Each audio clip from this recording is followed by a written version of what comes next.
Good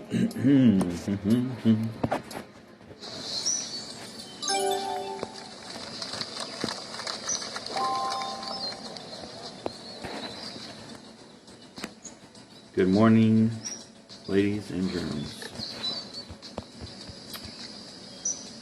If you get a great wind, and I mean like, so let's go to basic ball for a minute.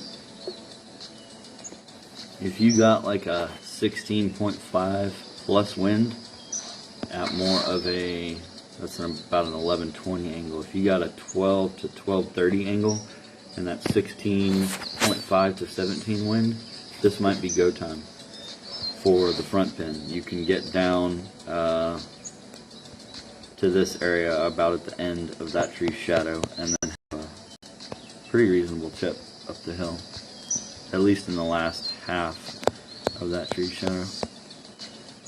But it's a no-go with this wind, so I am going to lay up for the consistent chance of a drop with Bigfoot.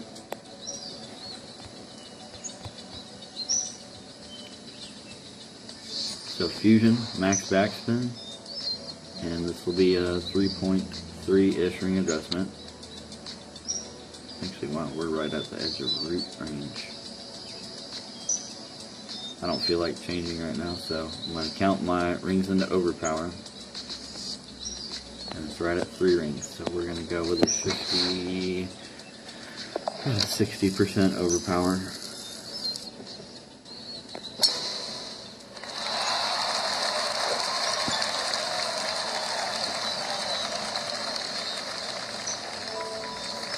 And this will be on the edge of Bigfoot range. You can go over this tree if you've laid up far enough back. You see that's easily clearing. So I prefer to be on the right side because of the shape of this green. Yeah, it's a good thing I got tailwind for this, or I would have been restarted. Thing I'll commonly do is to check the brake, and I think I remember which way this one goes, but check the brake, use no spin, so you get the truest read, and you want to watch how your bounce is going. Duff has talked about this, I believe, in a couple of his tutorials. So I'm finding my max distance with this TP trophy ball as a power 10 ball. Right there I know I'm 3.1 rings past max. Brake, I am going to add a bit of less spin. So it's 3.1.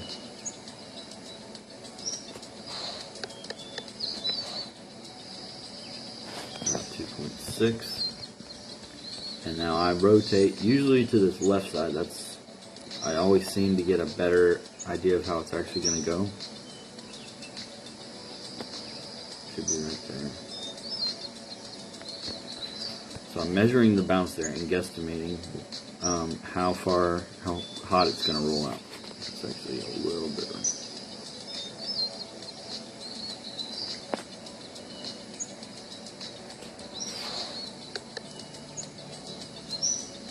The setup is the most important part of the shot, other than actually hitting and releasing with full accuracy, which, if you have a forgiving ball, may not necessarily be an ultimate shot. The slight great shot with this Tour Pro trophy ball, Pro D1, or most of the paid balls, if you have added swing zone, you can have a slight miss. The ball is going to go exactly the same place as if you released ultimate. So that what I would call a one-tick great shot, it's usually going where you aimed it before accounting for wind effects. So let me do some semi-quick math here.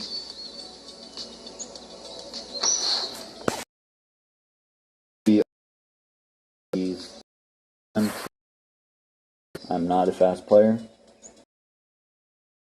Kind of my thought processes and how things work in the game that I've observed as I go. So if you do not have the patience for it, I certainly understand, but I'm doing my thing. So I have a formula here for irons. I am past max distance Bigfoot with a power 7 ball, which is what most of my numbers are based on for my calculations. So what I do, I know that with the power 10 ball, I have an additional 3.5-ish rings of range. But when I do my calculations, I don't just count it as, oh, it's 3.5 more rings of range. I will still do the same calculation and count back from max with this particular ball. So I know, only because I'm past the power 7 max already. So I have 2.5 rings from power 10 max. That's 1 ring past power 7 max. So I know that I am going to need a slightly larger ring adjustment, just considering the starting point, than I would normally need. So what I'll do is I'll put in 2.5 rings in my calculator. 2.5 rings short of max, power 10 max. And then when I get my number, which is 3.276 rings or something, then I multiply that by 1.017. So it's an additional 1.7% on the adjustment. And now I've got 3.33 rings. Then I go back to the calculator and go to power 7 max. And I know that I am minus 1 ring from power 7 max, meaning where I'm aimed is actually past that. So now I get 3.399 rings. So we're just going to call that 3.4. So I add the 3.4 rings to the 3.33, and I've got 6.73. Divide that by 2, and the final adjustment number is 3.26 rings. However,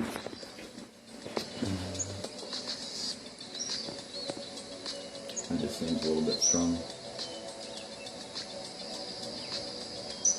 It might be. So I am just going to go 3.3 here, and that's going to kind of look like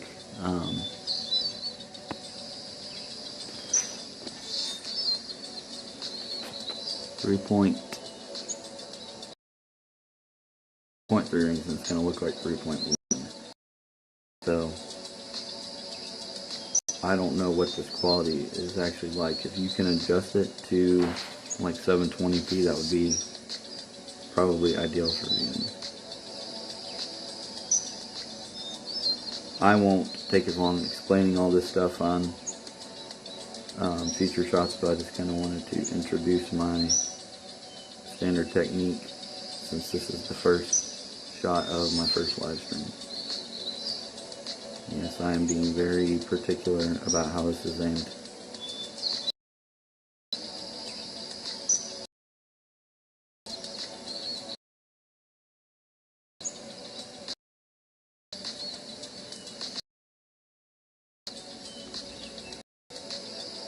Really wanting to stick on me and not go where I want it. So you may notice here that I kind of I've got a lot of lines.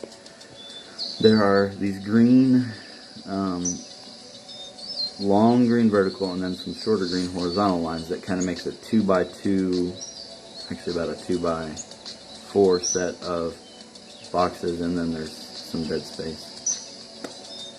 That is what I call, I guess, the neon ladder. That's close enough right there. The neon ladder, and that helps me center on that spinning white, because where the guide actually hits, I have found that to not be consistent. So I'll get to more of that in a second. Let's measure this Jerry first. You may have noticed that I turned sideways when I looked at that landing spot after the adjustment, trying to get an idea of how much elevation change there was between my original aim point. Come on now. Between my original aim point and where I moved to.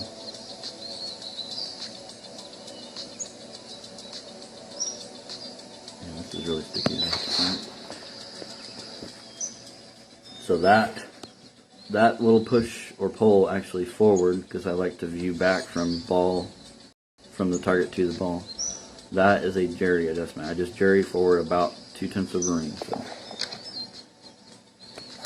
that's typically the last adjustment that I'll do in the shot. Dead center. Good start. Yeah, because I had lost some elevation there with that adjustment, if I did not do that last move forward, the forward jerry, that ball probably comes up short. But that one worked out just about perfectly.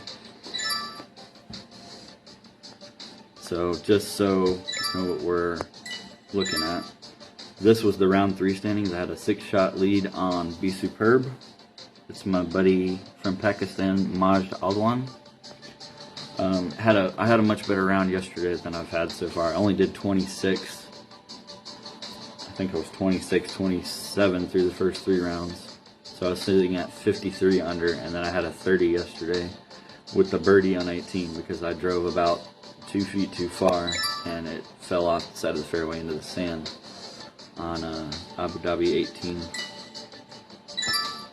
So Adobe smashed out from there, not very accurately, into another bunker. And this is kind of a tough choice. I would generally lay up here, but I know this particular pin is not great. So it's really hard to get a shot in there. So I'm going to switch to RB7.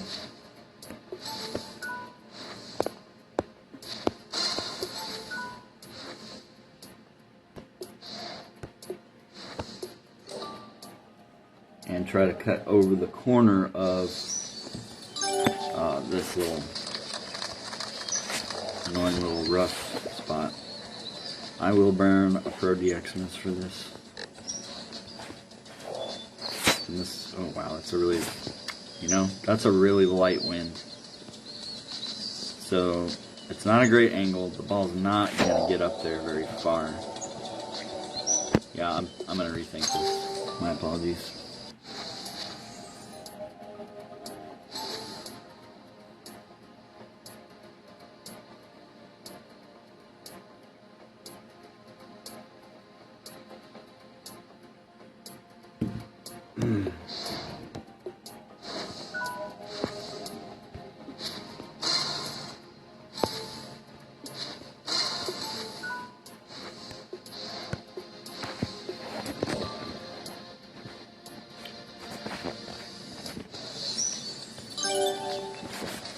So back to Bigfoot.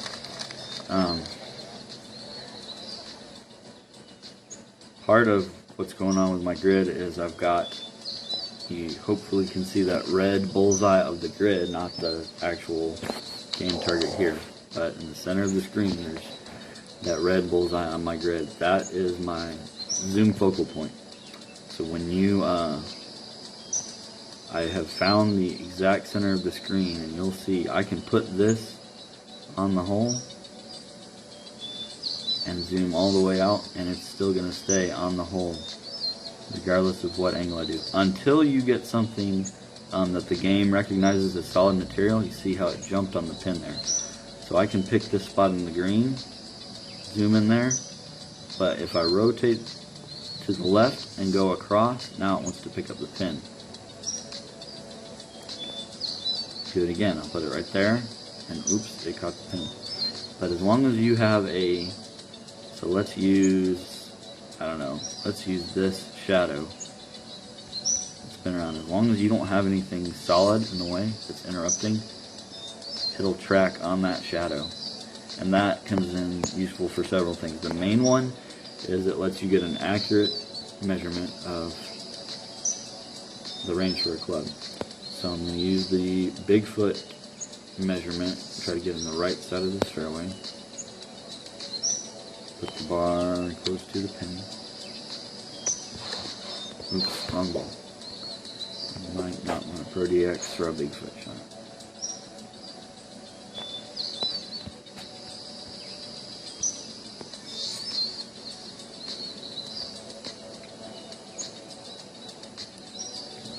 3.5 rings for this. Small push-up. I'm not going to be super precise here because this is just the layout. Small push-up once you adjust the downhill.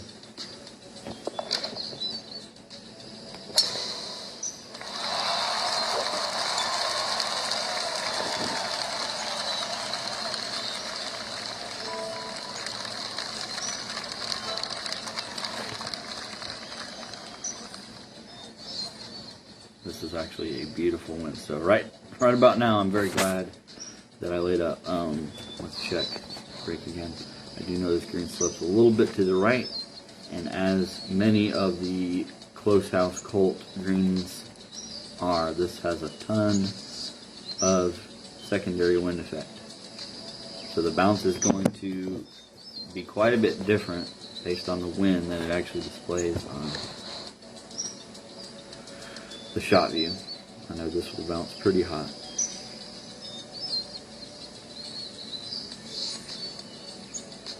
So there's 5.1-ish. Let's see, there's 5.5. That may be a little aggressive.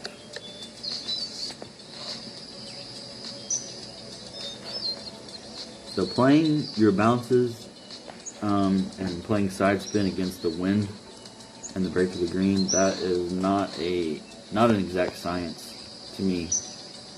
Wind numbers are, and it's just a matter of how you count rings.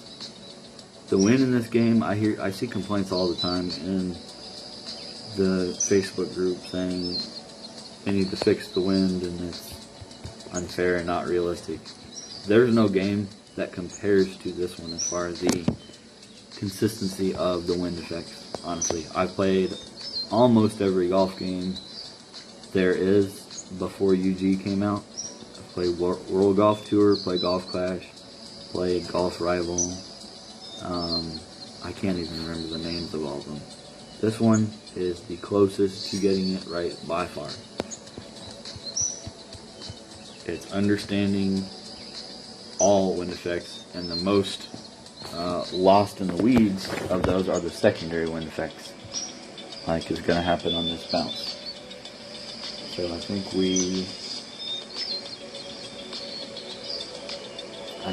I'm sorry, I gotta re-get my ring count here. I've already forgotten all the tweaks that I made. So I'm going to use that small stick, and we're at 5.7-ish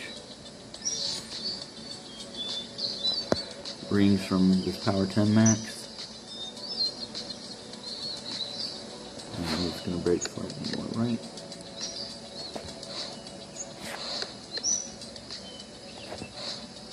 So that is just inside left edge of the cup. Now, because 5.7 rings from Power 10 Max is 2.2 from normal Max Bigfoot with Power 7. So in this case, I do not have to do that second calculation. I'm 2.2 rings from Max with a 3.6 mile per hour tailwind at about 88 degrees. It's almost a dead straight tailwind. 90 degrees would be dead straight.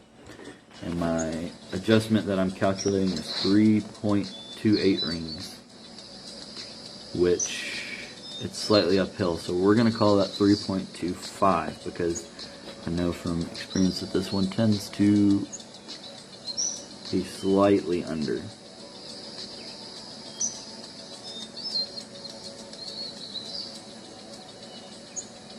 So I've accounted for that and pull through the center.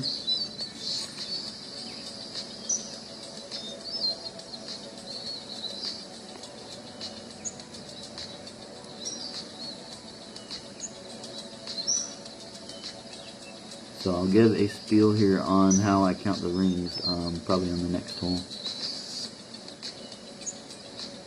And it is not like most guys like Duff Banger Silver, who obviously, whatever those guys are doing is working very well for them.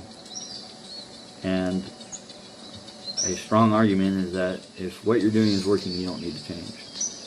What I was doing, trying to emulate those guys in large part before, just wasn't wasn't working for me. The way my brain works, I need what I consider to be correct math in all facets, and I always want the ball to land exactly where I aimed it. So here's another Jerry situation, and we're going to go about a quarter ring forward here. Right there. Yeah, I think I'm pretty good at that. And let's let it rip.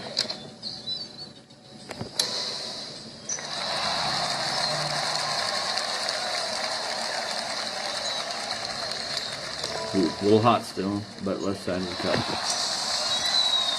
So I probably maybe didn't need that much Jerry. It was more likely just underestimated the wind push, the secondary effect with that tailwind. I think the Jerry was pretty close, honestly. I just didn't give the secondary credit. It's tough to do on that one. Alright. I will likely go to Pro D1s for some of the holes later, but I do want to go ahead and get some drops because I don't want to restart this round. I should be okay with this lead unless Maj gets really hot and I get really cold. But I'm not. The early part of the round isn't a great time to flirt with that possibility. So another Bigfoot layup, which almost all of these holes today will be. Number 11 would be a likely exception. If I get a favorable wind again. I did not in the first 2 rounds. And finally did yesterday. I got a tailwind, which is really make or break in that hole. It's one of the bigger wind lotters in the game. So I'm almost always playing to the edge of the fairway unless for some reason the middle is just very advantageous.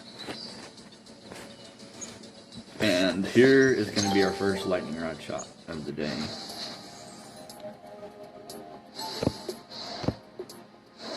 When you get a straight headwind on the majority of greens, that being the ones that are not super hot and that don't have a ton of break. This one's got a bit of break, but it's fairly receptive. Lightning rod is the way to go. Once you get it to at least level 6 and have tons of shot view, just the fact that it's so accurate means you can be slightly off on a ring adjustment and you're probably still gonna go in. But having less backspin in some cases is better, and this is one of those. Shoot, I meant to change to Spectre. Oh well, it just makes it easier to count the rings. So with lightning rod, your difference between power 10 max and power 7 max is 10.5 rings. So I'm gonna also change the Spectre.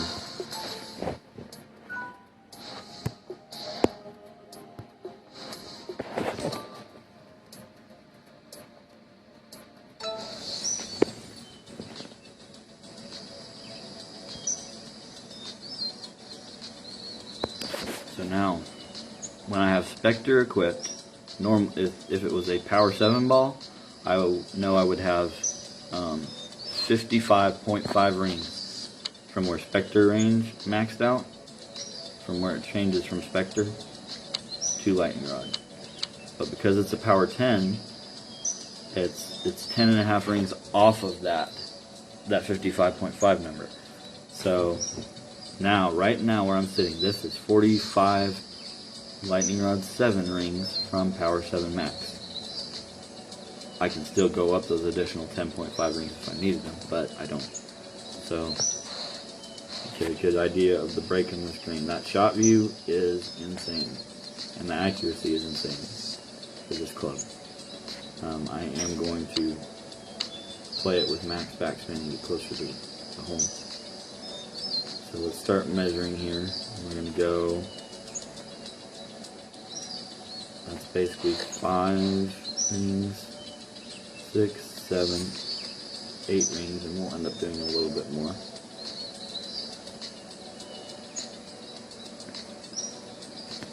I'm actually going to go ahead and add 1 bar of left spin because we're trying to straighten out this break a little bit. Then it'll be more forgiving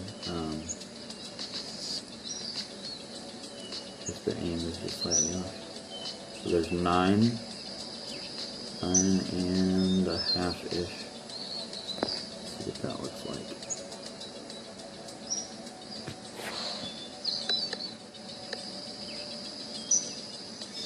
You don't want to get crazy with side spin with any club, and certainly not with lightning run. Alright, so that was 9.5, and that's still a little short of where I'd like to be.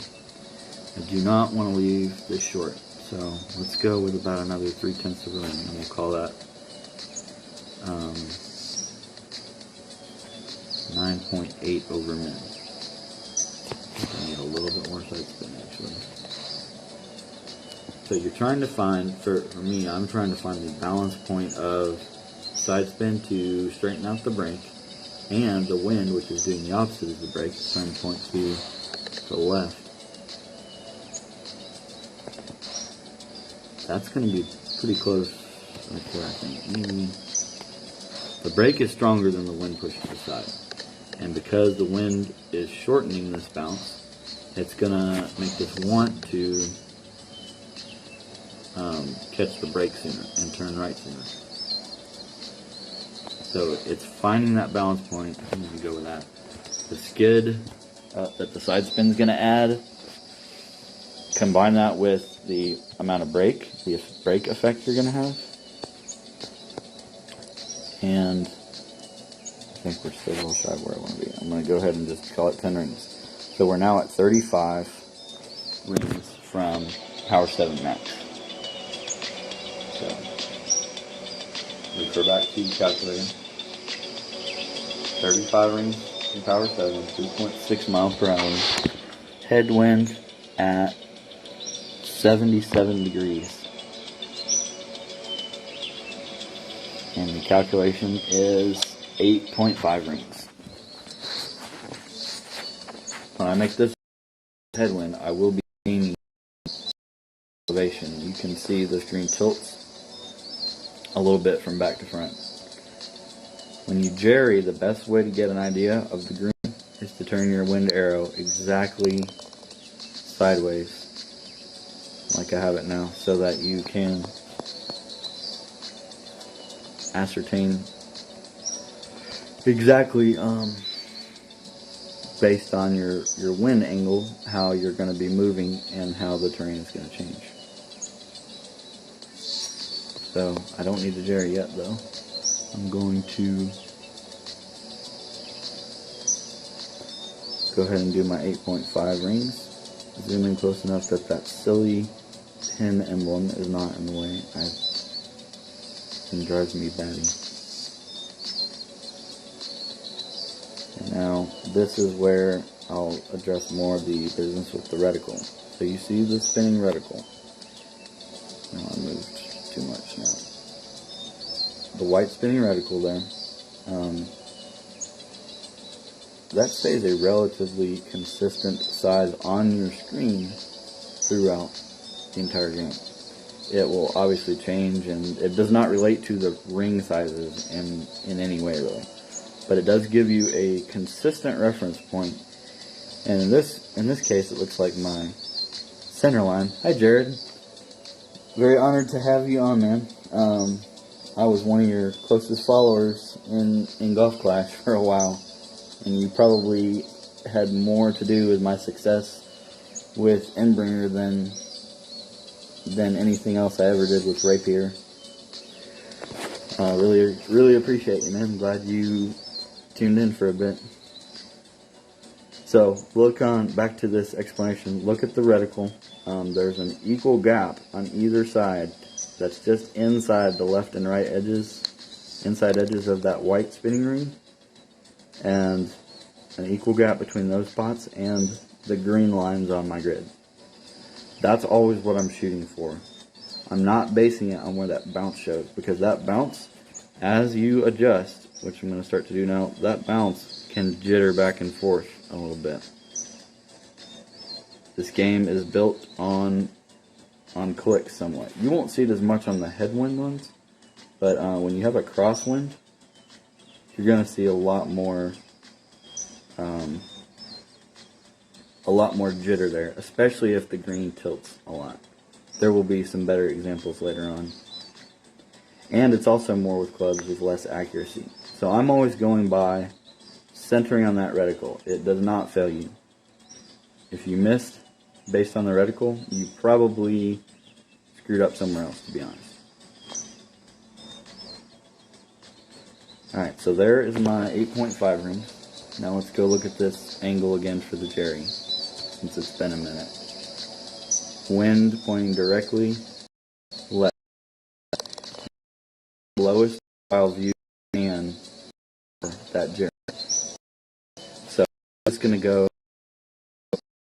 not even back. And lightning rods are way smaller than Bigfoot, of course, so I'm basically just going to bump it back about that much and fire away.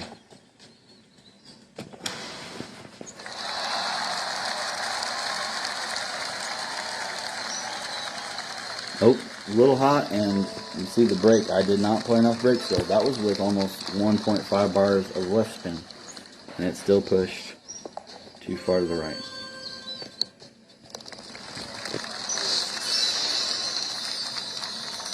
The speed was mostly pretty good. It's a little hot, but that's the big thing with lightning rod is you never want to come up short.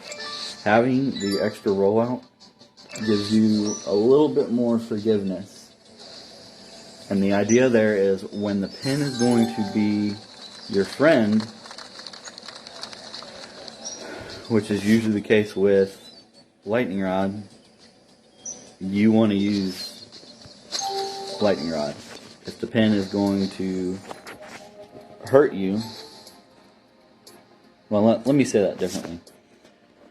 The biggest problem with Bigfoot that you have in most winds is smacking the pin on the bounce because there's a lot of backspin.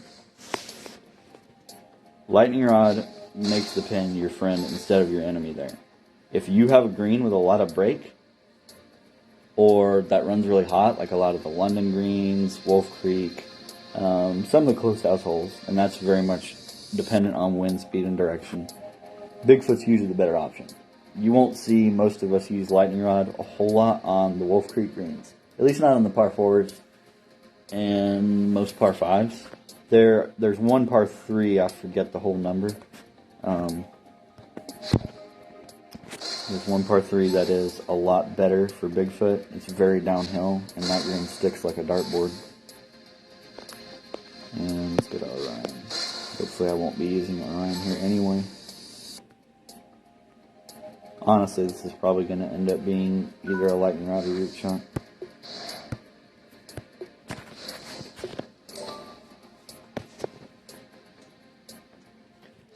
But the pin will usually help you because the ball is rolling into the cup, and the pin can help slow you down with lightning rod.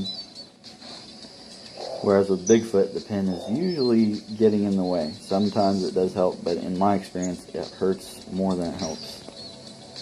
So this is a hole where we'll play for the middle of the fairway. I am going to do a terrain boost and there'll be a power pole here. So go ahead and adjust 3.3 rings for this RB7. This doesn't have to be perfectly centered because I'm aiming middle of the fairway. I'm not trying to get a hole out here. So, alright, this is going to be, let's see. This is going to be that power pole. So there is 10 rings, 10 generic rings, and now I'm in the center. It's going to kind of be hard to track these rings. So I'm going to get down lower here where we can hopefully see what we're doing. When you're measuring the offset for a power pole, you do not have to have it perfectly straight back at the ball. So get where you can actually see the rings. The most important thing is counting those. So there's 11. 12 and 13. Let's see if we can get a couple more out of it. So you can pick up and move these as needed. There's that no-name guy with the silhouette. Okay, so 14. 14 rings right there. Zoomed in a little bit too close here. And 15. So, yeah, obviously it looks like I'm aiming way into the trees. Now, I'm going to show something here. When you have the swing meter like this, Every one of those ticks on it represents a certain increment of miss. The very dead center obviously is the ultimate shot.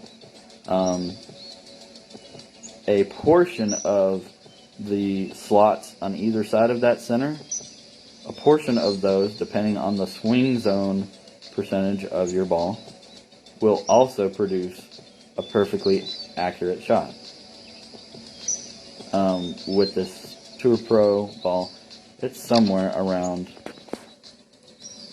2/3 of each one of those slots to the side are still going to give you, even though it'll say great shot, they're still going to give you a fully accurate shot. It's only when you get to like the very edge of them that it'll start to penalize you. And once you go over the edge into the kind of the second slot over from middle to either side, that's where you're going to start seeing 2-ring misses. So for RB7, and this is based on this club category, the club's accuracy and its distance. The club accuracy is the most important of those. I have measured and found it to be right at 20 rings with a normal size ring ball. Basically anything other than a Pro D1. It's 20 rings for the full offset for a power pull or power push. This is similar to the concept in Golf Clash, for those that came from Golf Clash, of the power/power hook. But the thing is, the power pull or power push in Ultimate Golf, it does not add curvature. Whatever the wind is doing and whatever your curl is doing, that's going to determine the curve of your shot. So missing fully left or fully right is not going to change the curve. That can be a good or bad thing depending on your goals, but it is what it is. So it's 20 rings for the full miss. So right there, the maximum extent of that needle swing is 20 rings. The next one in, and this seems to hold true for most clubs, is 75% of that max number for the miss. So I know that second tick is going to be 15 rings, which is what I first measured. So you'll see me try to release this one on that second to last tick. Not the very furthest, but the second to last. That is a perfect release. And because this fairway is wider, I can get away with it. This is not a smart thing to try in most situations if you have to be precise. But I'm going for distance here a little bit more. And just knowing how those rings measure for this power pole is what's going to help. So let's actually fire this one off. And that was pretty much dead on. So this should be center of the fairway. Because I shifted right, the whole purpose of shifting right for that power pole is to gain a terrain boost. So the ground over there, let's look back at it for a minute, back at the tee. The ground on the right side of this fairway, which is now the left side of the screen, is significantly higher than it is on the right. So by moving to the right there, left of the screen, I was able to gain a couple rings of distance. That's about 5 or 6 yards of distance for this, the ring sizes. Those 2.5 rings that I gained. It's very worthwhile, in my opinion. That was probably not my best use of distance because I'm still outside max Bigfoot range. So, and I will have to go switch to basic long iron here to get a little bit more range towards minimum.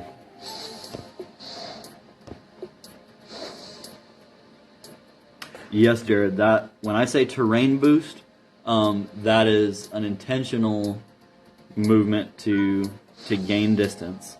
Almost always going to be with a driver. I'll do it occasionally with like a wood shot. So I think it's number 12 in this tour stop tournament. It's the really nasty par 5, also at Rand Park, that you have to do the fairway bounce with like El Capitan to get across, unless you get tailwind on the drive and get your drive far enough to where you can carry on the second.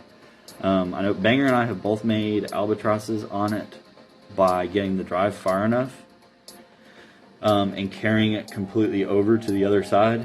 And I may have rough bumped mine actually to be honest. Like, I can't remember for sure if I did it off the fairway, the far side fairway just short of the green, or if it was a rough bump. But I know Banger albatrossed it, going clean over. Normally you cannot get your drive that far, and you have to bounce over. I will also use the terrain boost on that hole the majority of the time, and it's one of the few holes where I will burn a gold ball. But it kind of seems, honestly, like the developers have decided, oh, here's a hole we know we can make people burn these like very top-notch balls on. So they will typically give at least headwind on the tee shot there. And only the people who can pull it off successfully using a high dollar ball are going to be able to reach that green in 2. So it's a little bit more minimum range now for root. Root is, with power 10, it's 4 rings longer than with power 7 for the max. So there's my 10, and then this will be about 17-ish. I'm going to throw on a couple bars of left spin because of the break on the screen. So that was 17 back from power 10 max. That's need a little pushback forward. So it'll be 8 probably. Maybe not that much. And give that a run.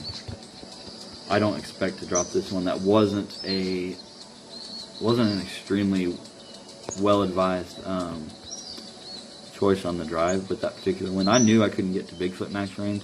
I was hoping for headwind on the second, honestly, so I could try lightning rod again. 16.7 there. So 16.7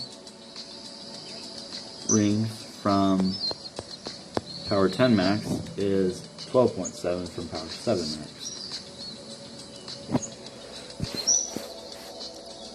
Just got to calculate this real quick.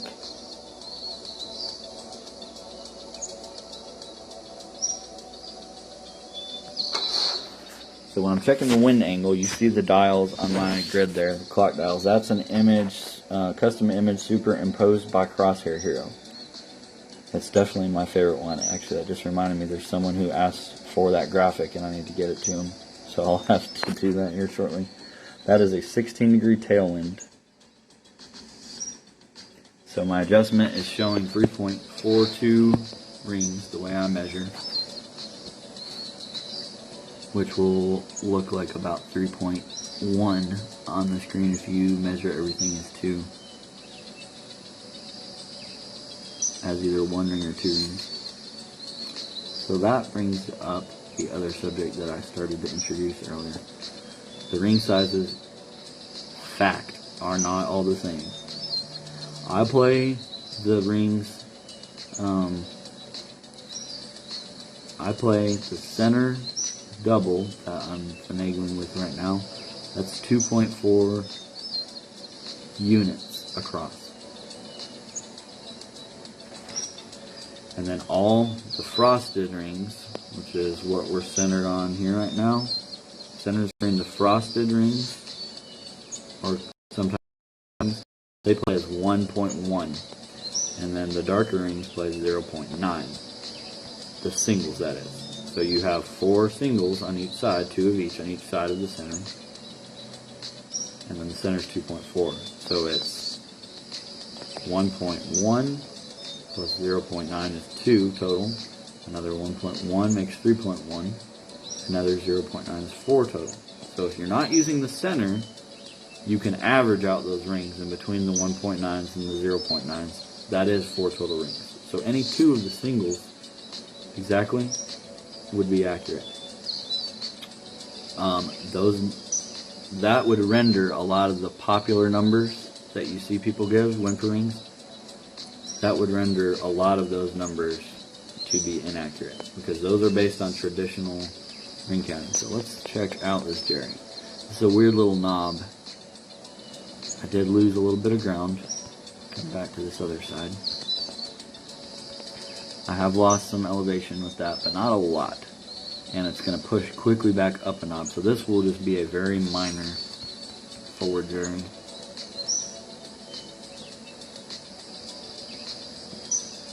So Jared A. and the other guys that have come from Golf Clash can attest to this. In Golf Clash, jerrying is much more a feel thing because you don't have time to get down and look at all this stuff and try to perfect it. You have like a 45-second timer in Golf Clash. So that is one of the beauties of this game. And if you don't like it, there's plenty of other golf games to play, but this is better suited to very analytical, methodical, and slow moving people like me.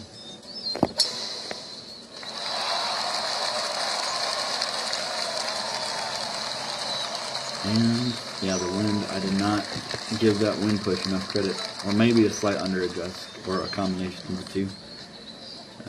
That was almost a cut off.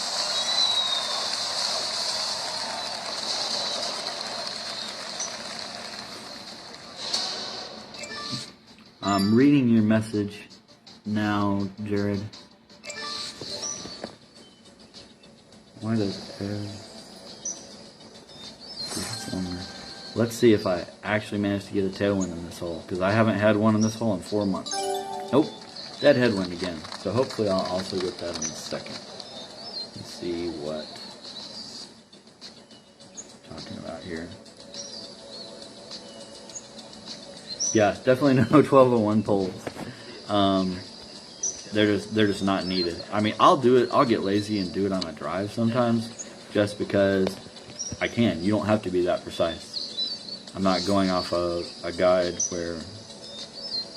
which I don't think most people are doing 1201s in Golf Clash either, unless it is, you know, one of the super blast drives.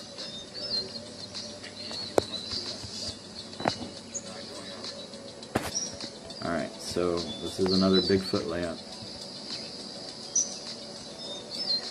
This close house gets really weird when you're trying to adjust. You'll have to move your finger forever on the screen, and the ball still doesn't want to do anything. I'll take just a touch of spin off that one, and a bit of overpower.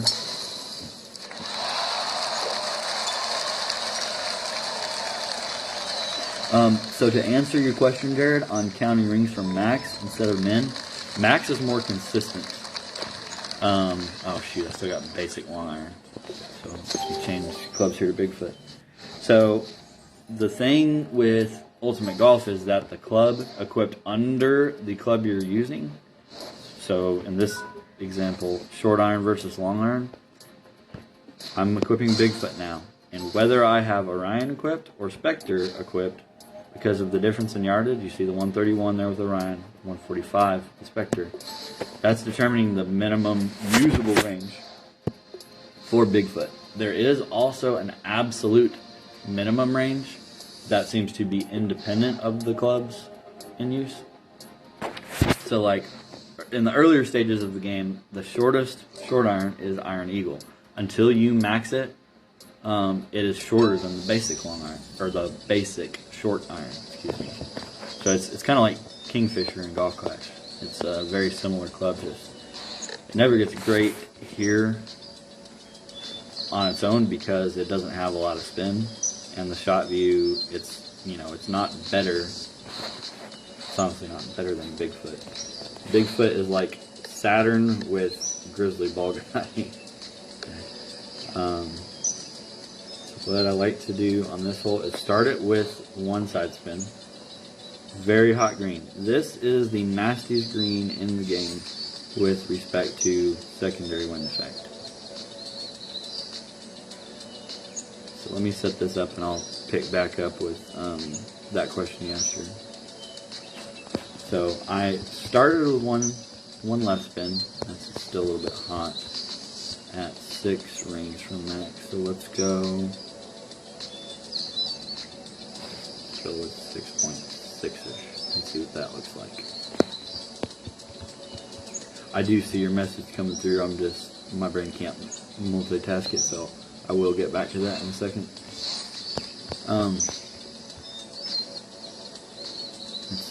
Let's maybe still a little hot. So we're going to go 2 more. Yeah, I think I like that. Alright. So I've started with 1 left spin to counter the wind, and that's at the left edge of the pin basically. Now I'm going to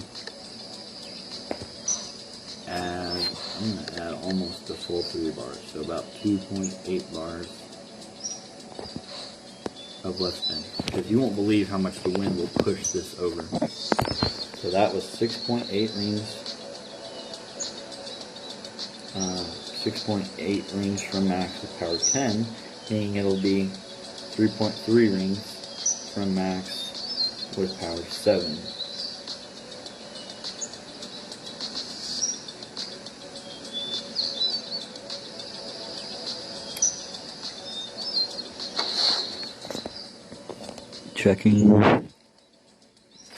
Checking the wind angle, and it's a 33-degree headwind. This is also playing about 1% uphill, so I've got 3.51 rings base, and I'm going to knock that down to 3.47 rings. So we're going to go, let's see.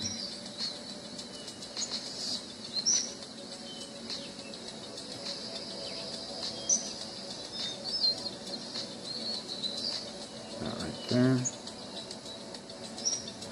Another tricky green as far as all the clicks. I think I'm okay with that. And we're just going to reverse jerry slightly. It won't be a lot. Actually, I don't want to get too lazy. It is a very steep green though.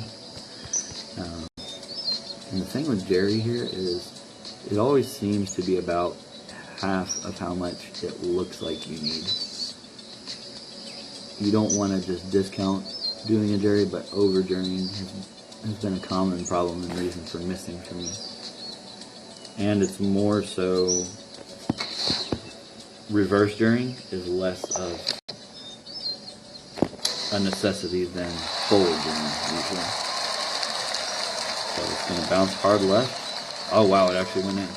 Yeah, that worked out well. That's probably only the 3rd time I've dropped this hole with a big foot. And that went in with a little speed. I just don't want to leave that short. Very tough green. I absolutely hate it. And for whatever reason, they have not given tailwind on that hole, not for me, in literally about 4 months. Which, I mean, I'd prefer to not have a lot of wind lotteries, but once in a while it would be nice to have the changeup. So to finish addressing what you asked, Jared, yeah, the club equipped under does determine the minimum distance in most cases. Ball power does come into play, and typically what happens is there is a greater, even though they say it's based on percentage, it is kind of rounded, so there's a greater increase in distance as ball power goes up for the shorter clubs than there is for the longer clubs. So, and especially if they have smaller rings, so like Bigfoot and Orion. My number with Power 7, the Bigfoot range, the ring range count, if Orion is equipped, is 21.8 rings. If you go to a Power 10 ball, that number is going to go down to around 20 rings. And I haven't figured out quite why that is. It seems like it gives a non-linear increase. Ooh, this might have to be a lightning rod. I don't know. I don't think this green is particularly receptive at that pin location. So for now I'm going to stick with Bigfoot. And we're at 7.2 rings right there. Max.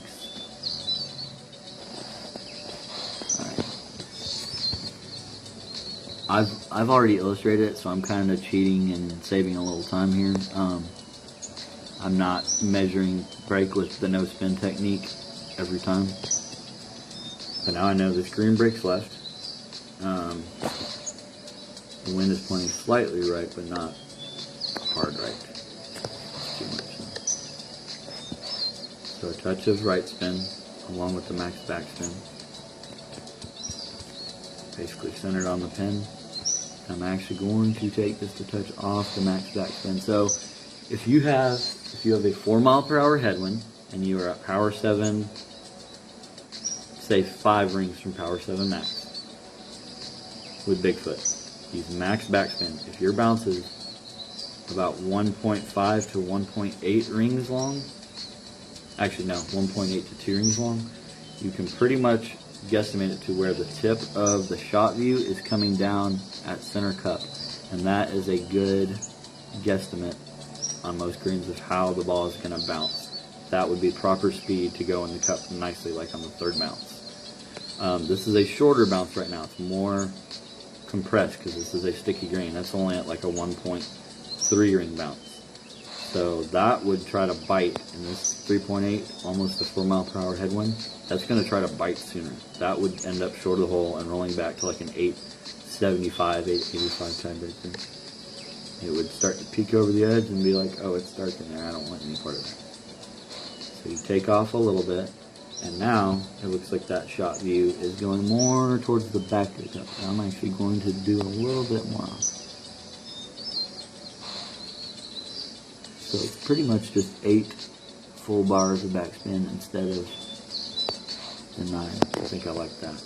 This was at 7.2 rings from power 10 max, meaning it'll be at 3.7 rings from power 7 max. And let's check this angle. So back to your question.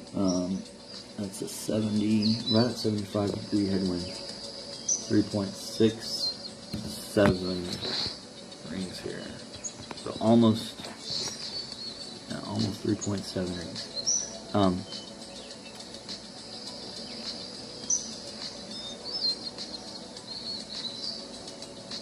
Yeah, measuring from max takes out one variable. Ball power still has to be consistent, but most people, most of the veteran players are going to play to the upper end of Bigfoot range. I'm fairly certain anyway that Banger, Duff, Silver, myself, and most of the other top 10, 15, 25 tournament guys do that. So if I have Spectre equipped, I know that it is like 10.6 rings. Would be the difference between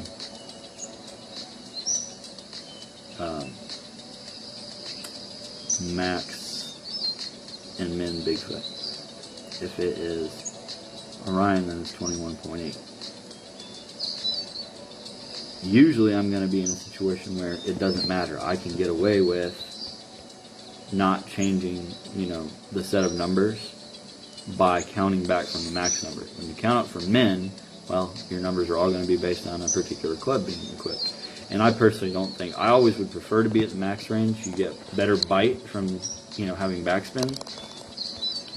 And it's not like Golf Clash, you get more secondary effect at the lower end of like long iron range than you do at the upper end.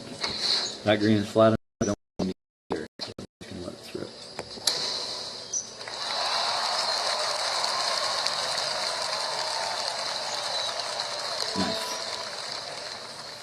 Nice. That's pretty ideal to what I want. The ball to hit the pin on the way down of between the second and third bounce with Bigfoot. Don't want to come up short.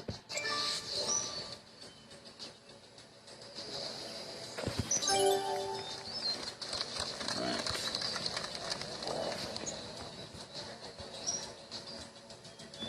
Let me go back to your question here.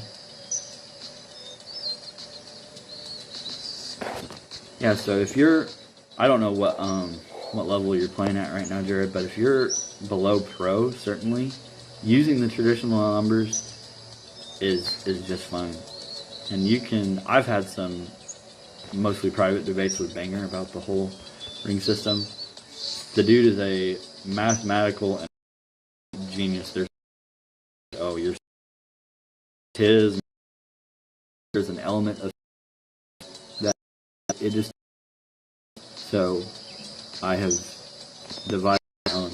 My suspicion is that he does not always play land where you aim. He's got some offset built in there, or technically overplay, not offset. But he looks at the break on everything. He doesn't really get bamboozled by the break. He might occasionally, since he is still mortal, contrary to popular belief, he might misjudge wind effect slightly. And it's typically going to be on holes where it's the longer bounce. Let's try the box bounce first here.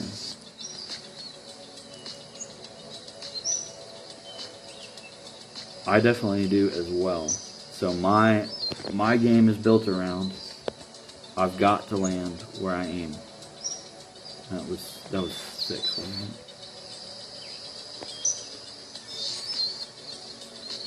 It's 6.5.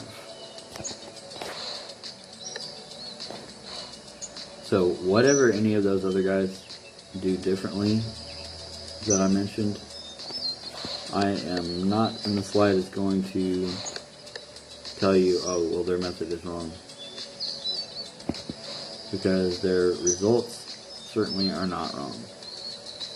In my opinion, those 3, Banger, Duff, and Silver, are the top 3 in the world. Silver is probably the best.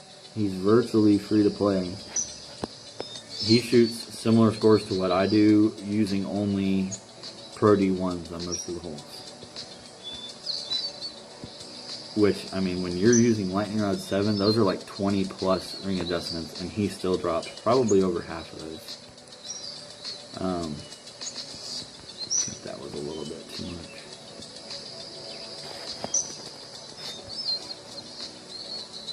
If we all had to use Pro D1s for a tournament, Jason would destroy us. And I'm saying, like, over a cumulative, he might beat Banger and Duff by 7-8 shots. Me by 10 to 12. He'll use Tour Pro balls on maybe some of the par 3s and par 5s, which makes sense to do because you get a lot more tiebreaker points for those. And that I think is one of the things that does separate some of the top guys from the next couple tiers down, is just using the right ball. You don't always need a 78%, 80% wind reduction ball on, a par 3 or par 4 or a par 5 or a Pro DX on a, reachable or close to reachable par 4. There are some subtleties to the game where that kind of stuff makes a really big difference. I'm having a lot of trouble with this one.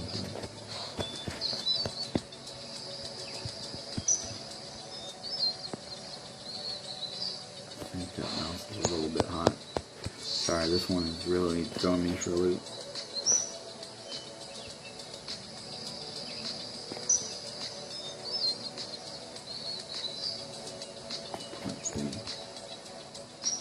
What first brought me over to Ultimate Golf? I quit playing Ultimate Golf, Golf Clash. So I was in a tournament qualifying round and had already, you know how it was in Golf Clash. You had to be very careful about qualifying with a bad score or mediocre score because it would really hurt your tiebreaker the way they did scoring. They don't do cumulative tournaments. Each round before would count as a tiebreaker because they don't do tiebreaker points. So I matched up with a buddy on a hole that I was using the qualifier as a practice round, and I intentionally we were screwing around trying different shots, trying to get adjustments down, and I literally took 13 shots on the hole and he took 12, and I forfeited to him. Well, it gave me a 6 on a par 5 instead of the 13 that I should have had. He had taken 12 shots and was lining up his 13 when I forfeited. So it should have given me a 13 or worse and him a 14. When you forfeit, if you're already over the bogey, you aren't supposed to get less shots than you've taken. But it still gave me the bogey, which I checked with several top players, and they're like, yeah, this is all wrong. And I messaged, and they said, nope, you can't exploit the game. You might be trying to hurt your opponent's score, so we did that as a safeguard to prevent exploitation. And I'm like, look at the shots we had here. You can see both guys are honestly kind of dicking around with no intentions of pulling out. And, you know, there's the whole debate I have heard of a few places of, well, you shouldn't sandbag in qualifying just to get more practice. Because this is before Playdemic came out with the whole practice token thing. And other people could do it. Tommy, Daniel MacArthur, Neo. Why were they allowed to do it? Answer, it all comes down to money. So that was kind of the last straw after, you know, various disconnect issues that went unaddressed or no compensation. You get a disconnect and get a bogey on a par 5. That kills your tournament. There are no replays in Golf Clash, which I'm not a huge fan of, like tons of replays. But we also don't have fixed wins here, so I was absolutely fed up with Playdemic, which is also why I now run Golf Clash Marketplace. I am happy to help people leave the game if they so desire, and happy to, the ones that do still want to participate, happy to help them out and obtain accounts that they don't have to pour $5, $10, $20,000 worth. A few hundred will get them what they're looking for, maybe $1,000 for the upper level accounts. Alright, now I've got a ring count here of 6.4 rings, which would be 2.9 power 7 rings, or 2.9 rings from power 7 now. 3.6 degrees, 6 miles per hour. A 21 degree tailwind. It's going to be right at 3.3 rings. So yeah, I did the clans thing for a couple of years. I wasn't there from the very first season. I think I got in the clan around season 6, just like Pro 1 or Pro 2 level clan. Did 2 seasons there. And that's where I started to get respectable at the game, because I was one of the guys that, I bought coins with real money. That's how much I was suffering, until I found the Golf Clash notebook page and learned to count the rings. All I thought was, oh, I can correlate these to, you miss by a certain amount of the swing meter and you're going to lose this much accuracy. But as far as measuring them against the wind, no, I had no concept of that for like the first year that I played. So there is 3.1, and that was a little bit of a lazy adjustment. It's hard for me to get real attached to this when I'm thinking about other things and concepts.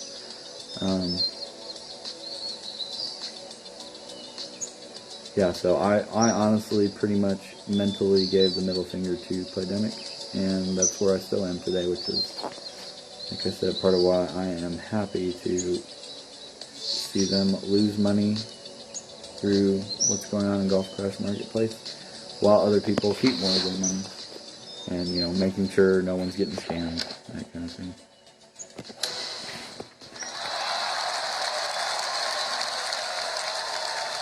Just left. And short.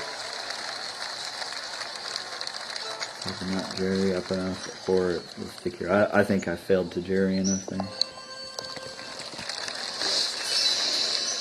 Get back to... Yes, I like the physics of this game much better. It's a little bit less cartoonish. It's still not, dead realistic to real life, but that's not necessarily what I'm looking for. It is a game. And in large part, they've done an outstanding job. There are some things that bother me, concern me, from a standpoint of this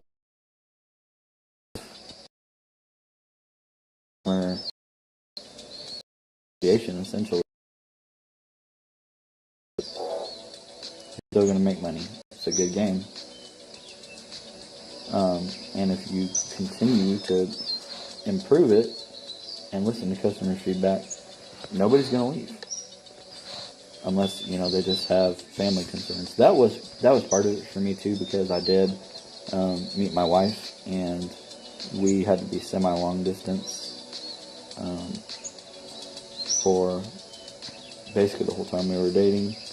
She lived about an hour and a half from me, so I would drive over 2 to 3 times a week to see her, usually on Wednesdays for church. And Saturday, Sunday, we'd spend almost every weekend together, other than when I got COVID, which was right after we got engaged. But it was not conducive to our relationship, certainly, because if you're in a high-level clan, Golf Clash, it's like a second job. Or it can be. Looks like we're freezing up here. Stand back out.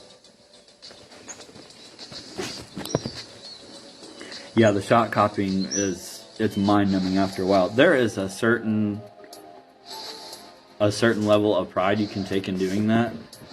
And there's some things that just have escaped me, like the wind is just not linear in Golf Clash. It's not. It's anywhere from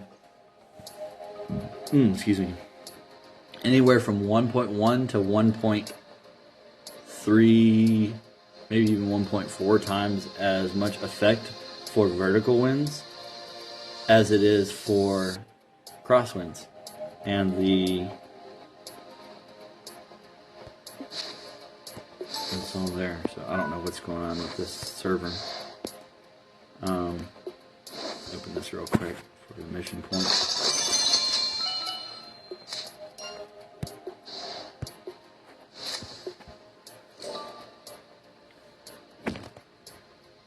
Yeah, so the wind is just not linear in Golf Clash. You do a power curl, and it's like the wind effect doubles, because you're getting that. I guess it would be called like a Magnus effect. It's just exponential what it does to the wind effect when you do those crazy shots. And it's cool, but it's a circus. It's guys like Ankit and Philip and, Daniel MacArthur is probably my favorite guy to have learned from in Golf Clash. His method of doing side spin, either with or against the wind, with the tailwind or against the headwind, with like short irons, wedges.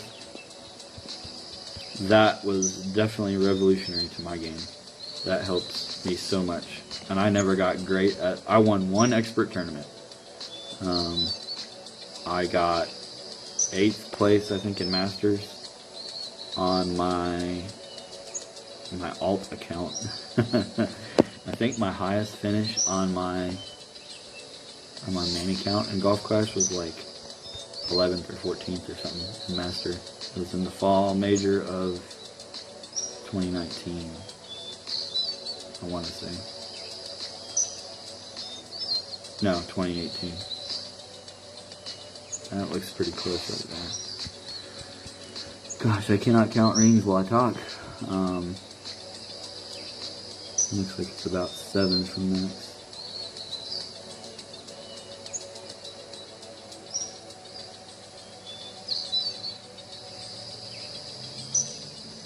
So yeah, this community is so much better from a standpoint of customer feedback and developers actually at least hearing it out. They don't acquiesce to every request, but in large part they do at least acknowledge, and you have an audience. It's way easier, I think, to learn this game and to teach it because you don't have the shot clock either, and that's a big part of it for me. Because once I learn something, I do enjoy teaching it and feel like I'm pretty much ready to teach it.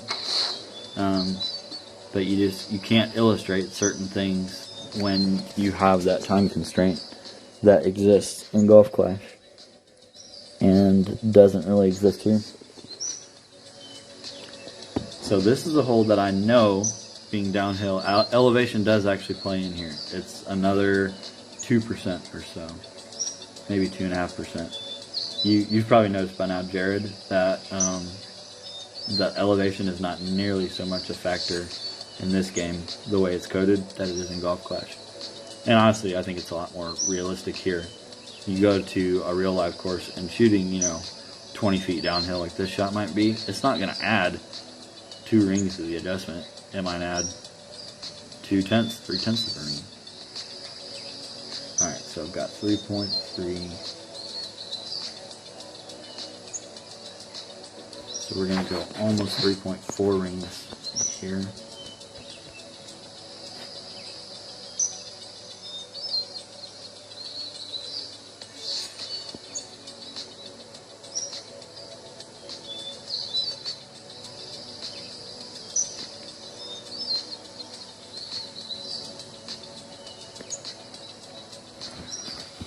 Let's see if we've done anything from a Jerry standpoint. That looks pretty flat.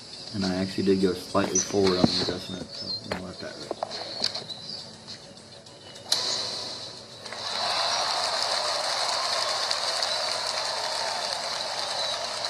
There we go.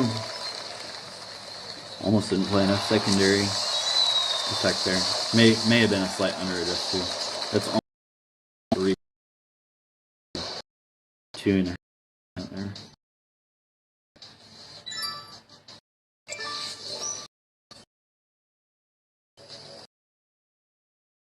Let me see how many are watching. I think I only have two watching right now. Jared and I can't actually see who else.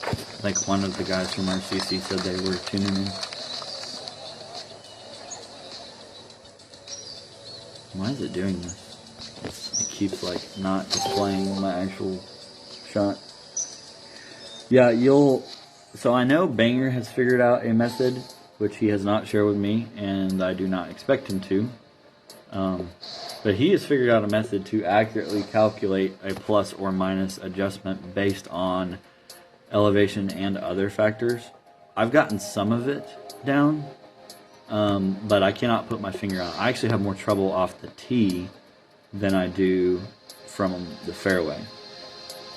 And it looks like someone's saying game down for them. I don't know what just happened. It's definitely running pretty slow. I'll show you something else here with my grid. Another piece to the grid that has been worthwhile.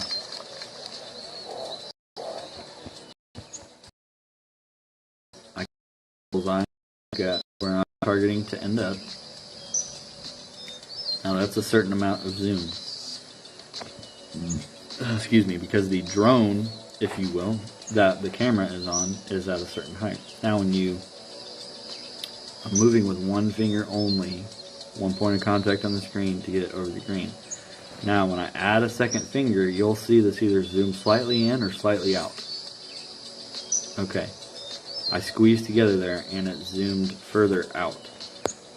Now go back to the ball, but using just one point of contact, and then add a second one. When you move, it zooms in just that small amount. I don't know if you can tell this, so let's do it one more time back to here. Now look where on the building, like over in this area, to the left, look where you can see on that building. Now when I zoom, you saw just a little bit more of the building. So I know that this shot, because I zoomed out farther, the point on the screen that I'm now focused at is higher in relation to where the ball is landing. This shot is slightly uphill, so it might be like a 0.5% adjustment. I wouldn't change enough, because that'll be like less than 1/10 of a ring. It'll be like a 1/20 of a ring. So I'll probably play the normal adjustment here. This green is one of the jumpier ones anyway. But when you're trying to establish elevation, it's more where you're aiming than where you're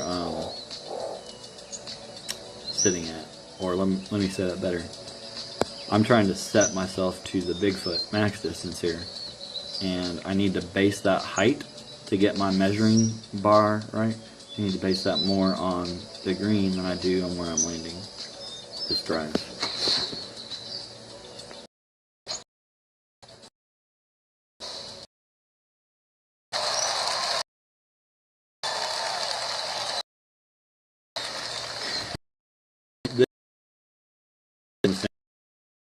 This matter. It's having the wind effects be linear helps a lot. Thought it was gonna freeze on me again. Yeah, having the wind effect being linear helps a lot, as opposed to golf clash. Not having the shot clock, and not having the winds within 15 degrees for everyone. That makes it okay. How many people that have the same maxed out or close to maxed out clubs? How many can we get in a clan doing the same thing to perfect one method? You're not necessarily learning that concept. You're learning to mimic somebody really well. And that's still a skill. I'm not going to disrespect it. I mean, I tried it a lot. I was never a great one, but I tried like guide making for clans I was in. I was in 4GU, family of clans. Unrivaled for a while. We did get 5th one season in the C100, and we were looking at a push for the top 3 shortly after Rebel Outlaws kind of came on the scene and basically took over as the premier clan of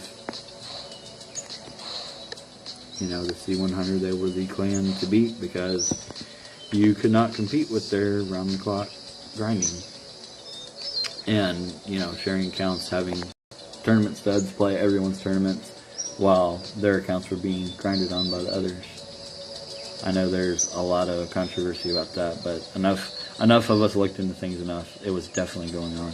And now it's a common thing between plenty of clans. So that's looking like a pretty close landing spot. See what this was again.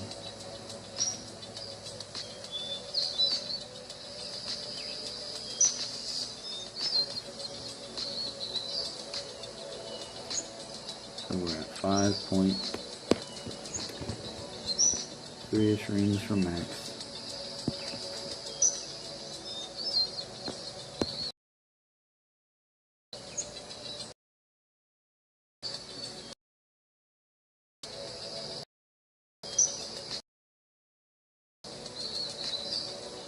Come on.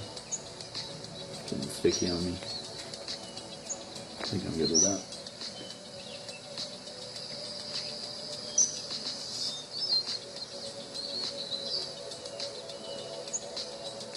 I forgot to look. I think they've dialed down the wind ranges, so it's only 4 to 16 miles per hour for this final round, because I haven't seen anything over 4.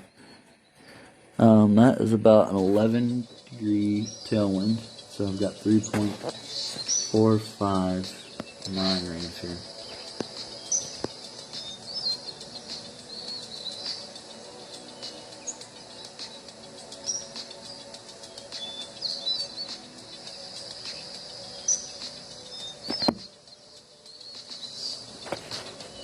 Hey Michael, I just saw you. Thanks for dropping in, Jared. Appreciate it. And this should be saved to my channel here if you ever want to look me up. It's Sandman the Closer 007. I don't know how often I'll do these. And there will be some times when I don't stream because I'm not wanting to give away things that may make it tougher on our country club. But in general, I'm going to be trying to stream a lot of my tournaments for the next 4 to 5 months. So, thanks again, man. Take care.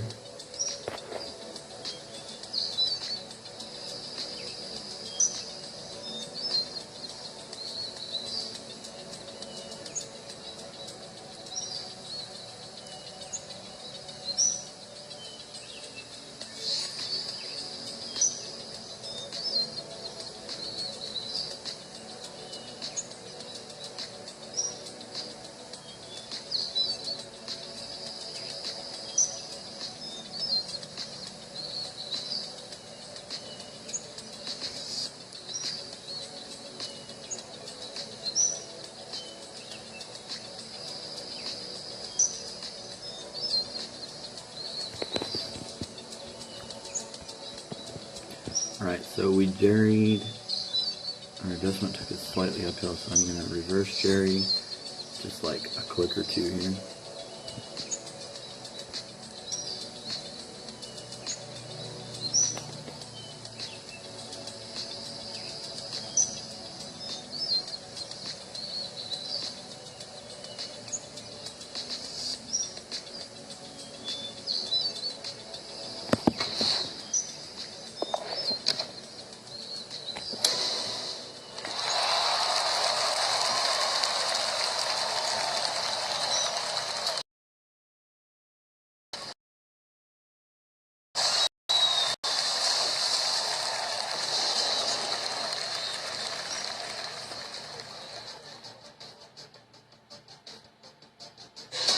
Man, these servers are slow. You can tell the instants are going on.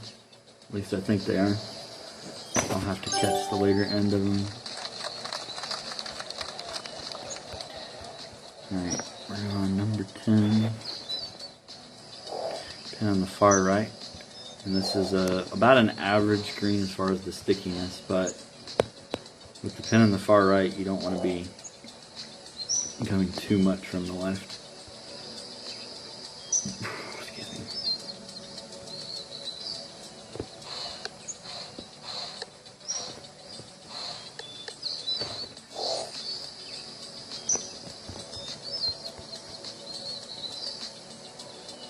I'm going to slightly cheat this wind angle for the 1201 effect, so I don't have to shift back forward. I'm just kind of in a hurry now. Yeah, Michael, that green, basically the whole thing is a freaking leaning disaster.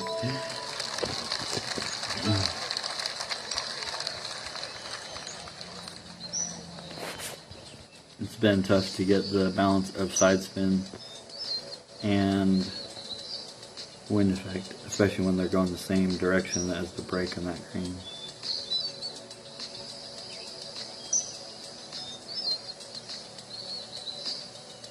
6, 5, 8-ish. I think I'm going to not add side spin here.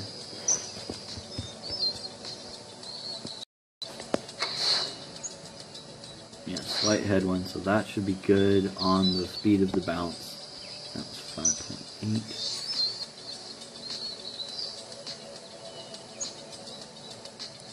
5.8. Right edge of the pin. I'm going to push just a little. 5.8 is 2.3 range from.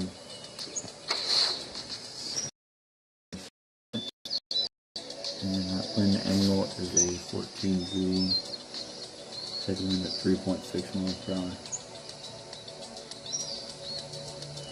3.4.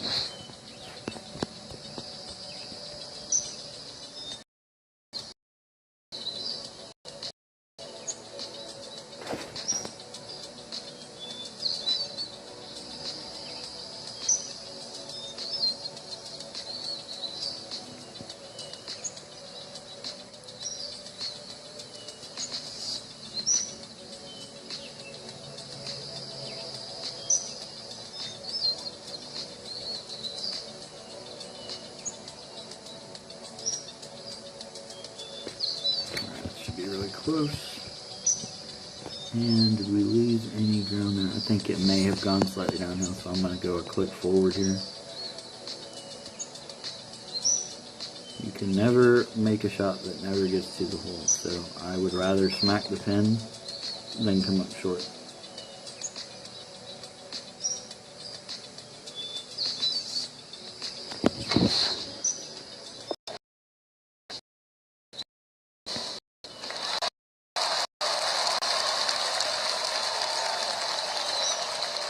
And another one.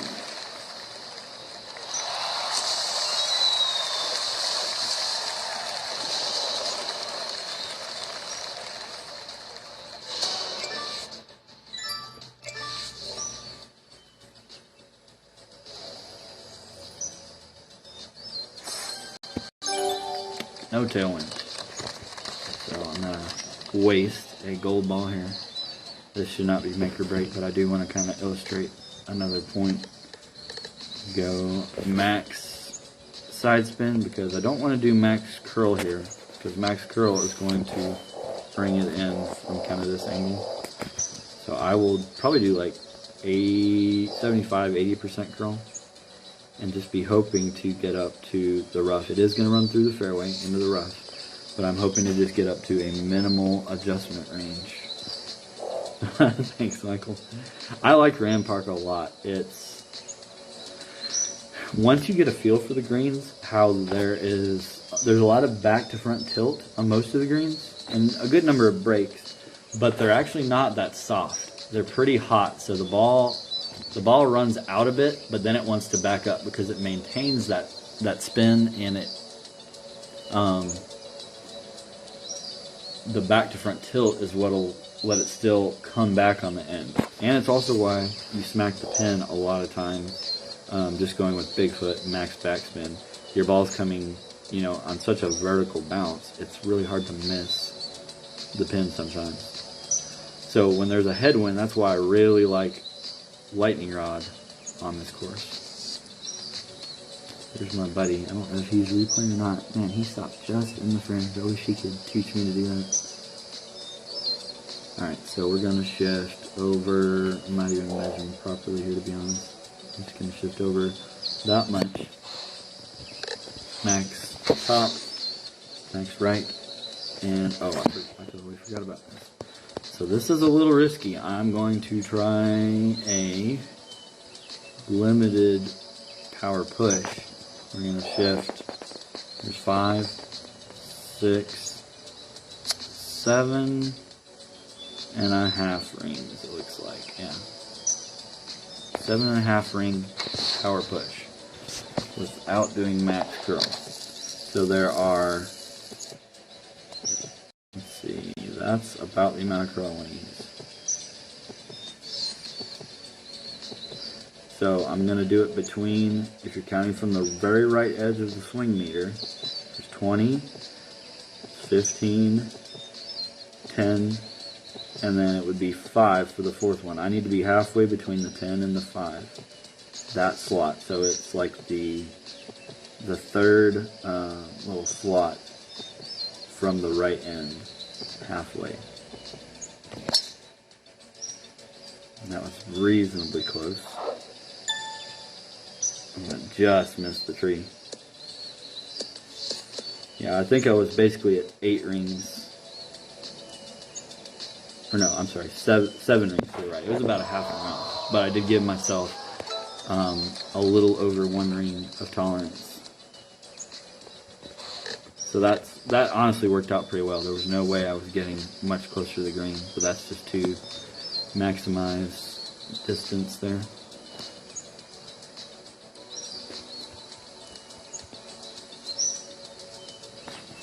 Alright, here's another purpose for that zoom focal point, to help establish the percentage range that you are from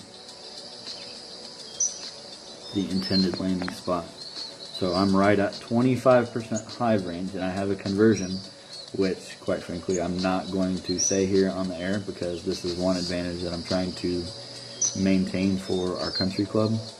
But let me just leave it at that. I've got a pretty good system with Hive.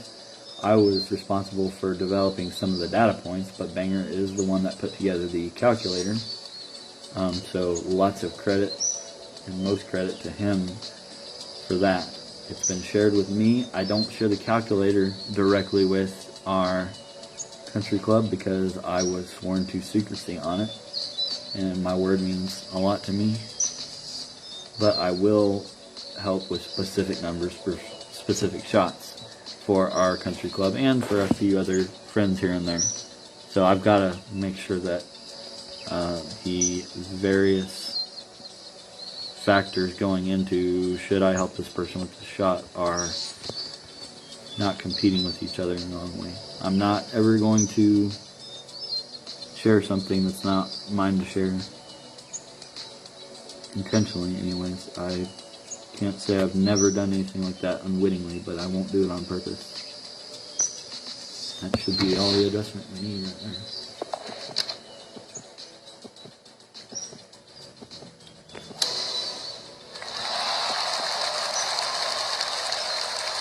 Oh, it missed. I under-adjusted. Wow. Yeah, I've had one tailwind on this hole the whole week. I had 2 headwinds, one very straight headwind, and then a heavily headwind angle crosswind, and then a slight headwind crosswind right there. And sure enough, I have not eagled it except for yesterday. Just could not get close enough for a reasonable rough check, but I should have made that one. Alright, so let's go to a Pro D1 for this one. This will be a lot more challenging with 7.2 miles per hour of wind. So the D1 rings are about 88.8% the size of regular rings. Meaning the multiplier is 1.125, and that holds true across all clubs in my experience. So right there we are at 20.2 rings from max, from the max backspin. That's pretty close though. Let's see. Slight headwind. Now we're just going to bump up to 20.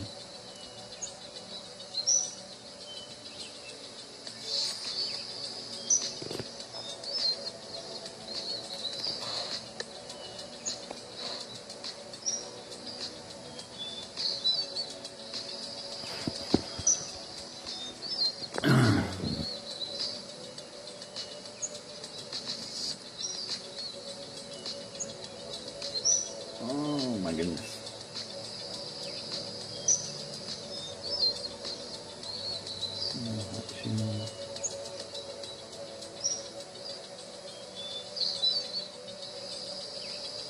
That's 17.8 rings from max.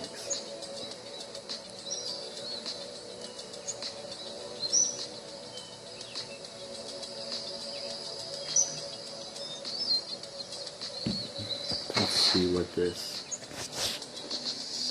thing was. It's right at a 7-degree headwind.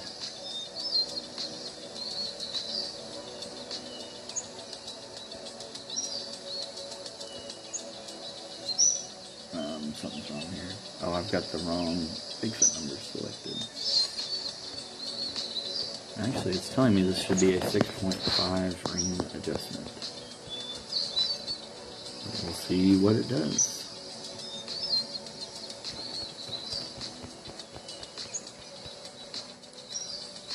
That's going to pinch it just a touch.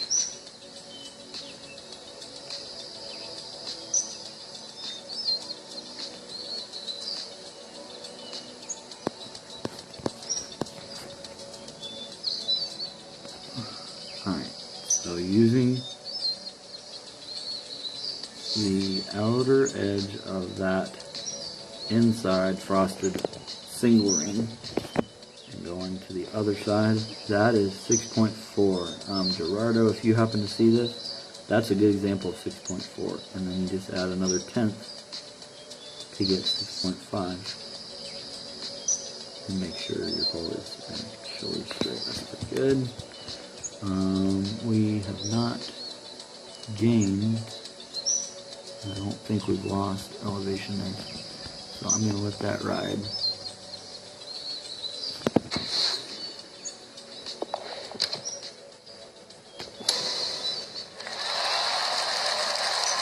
It's under this, significant under this. I don't know what's going on there. Oh wait, this is one of the holes, this whole place plus adjustment, I totally forgot. So that's about a third of a ring under. That's why it's short and left. So 12, 13, and 14 are all playing extra adjustment. I don't know why. They never have for me before. And they're holes that, you know, all of them I would drop like maybe around 50% of the time here on 13. But usually 12 and 13 are money par 3s for me. I think I got 14 maybe yesterday. Or no, I got 15 yesterday, but not quite 14. I think I overdusted a little on 14. I overcorrected because of what had happened the previous day.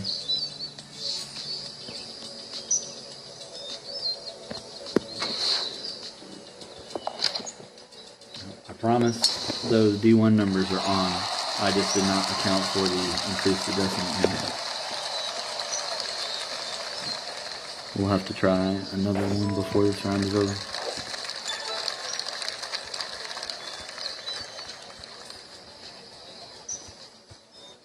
Come on now, don't do this, really?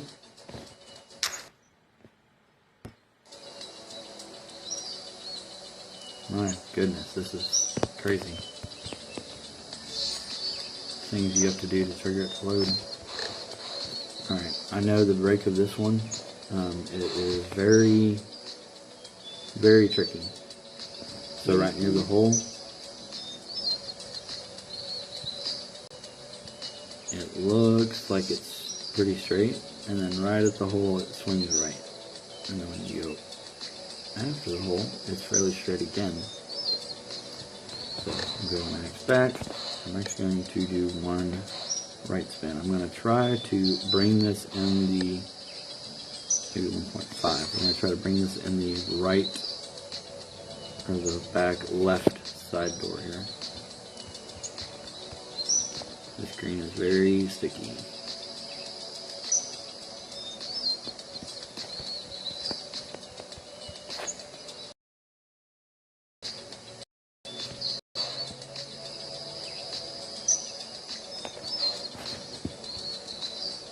Yeah, so this is an example of where going in the front door here is not usually the best option because of how much action this green has.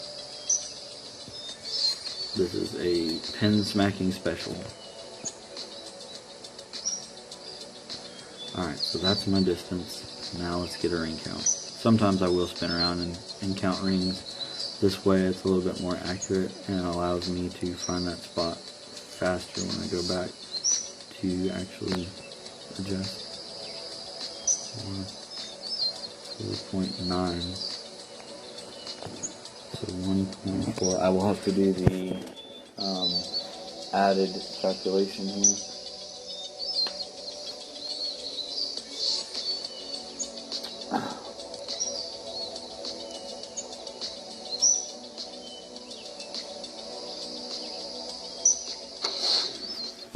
Check out this headwind angle. 46-degree headwind.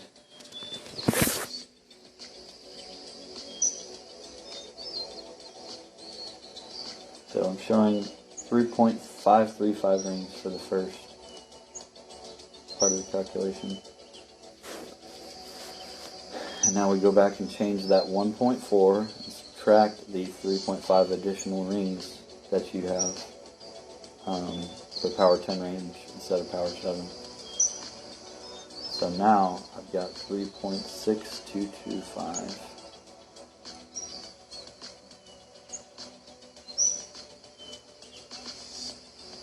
Add that with the earlier number for 7.1576. Divide that by 2, and I've got 3.579. So basically 3.58 rings here.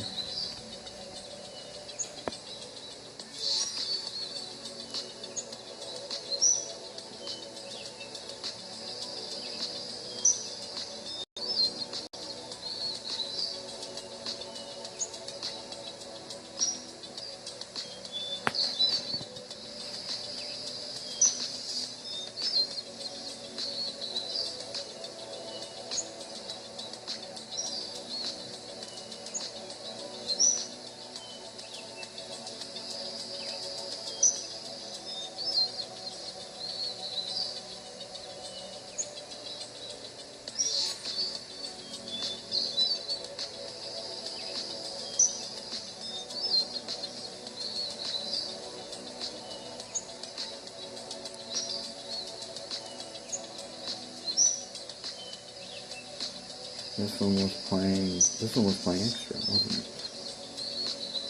I think it was. So we're gonna go right there. Let's see what the berry situation is. We've definitely lost some ground. Yeah. So I'm gonna go about an eighth ring here, I suppose. I wish I knew who Mr. Silhouette there was. Alright, I'll try that.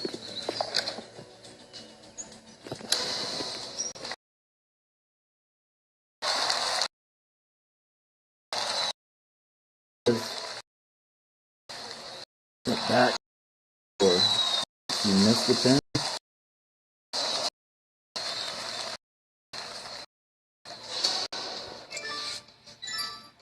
And rolling a lot smoother.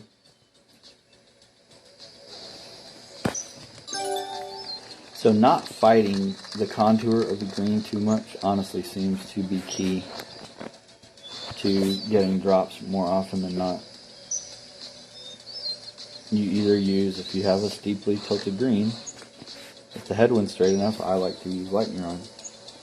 If it's not straight enough, or if there's a lot of break, I'd rather try to use Bigfoot and backdoor it, like I just did in that one.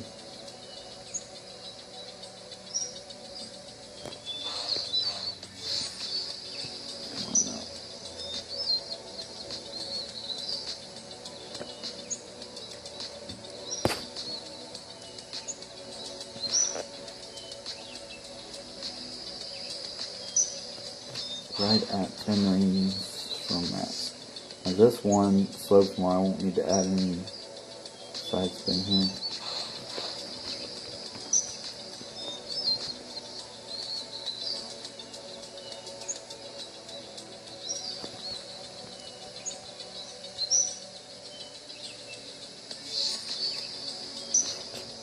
Actually, I am going to add a little bit of counter spin.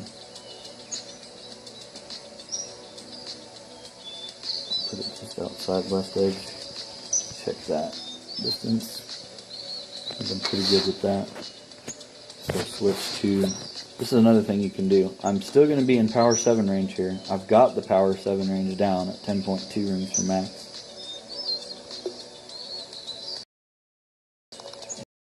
Switch to the Tour Pro Trophy Ball, which is the same wind reduction, and because I'm in the same range, it doesn't change anything. So save your Fury balls, because who knows when they're going to be in the shop, plus you have to pay for them.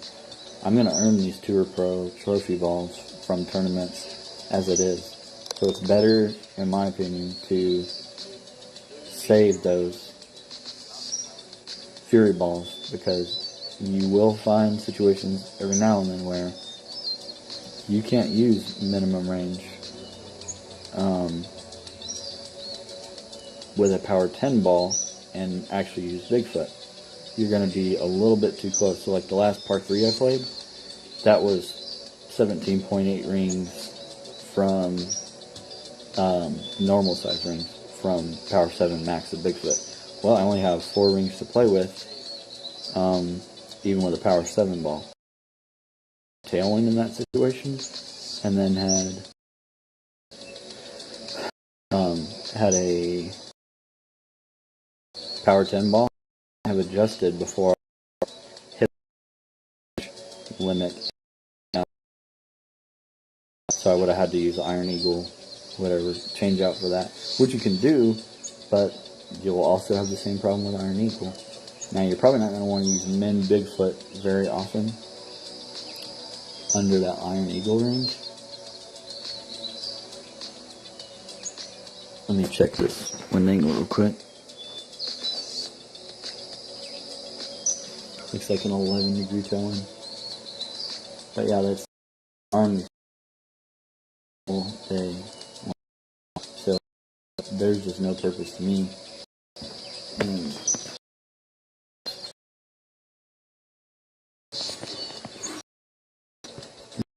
Just switch. It doesn't really cost me anything. I'm not going to run out of Tour Pro Trophy balls.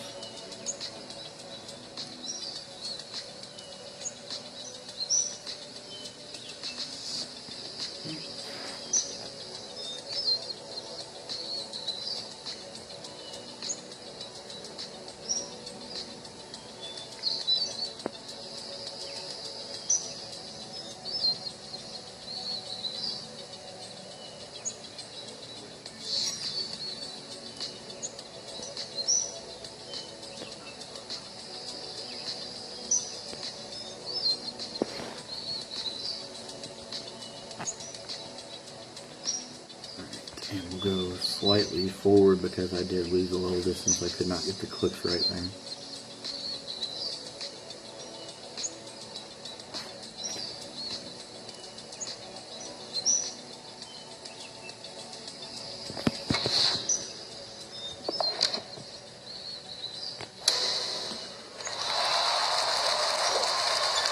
Took an under adjust. Hold on, dang it. Under adjust and should not have jerried. I haven't hit this hole all week. Hi, Ronnie.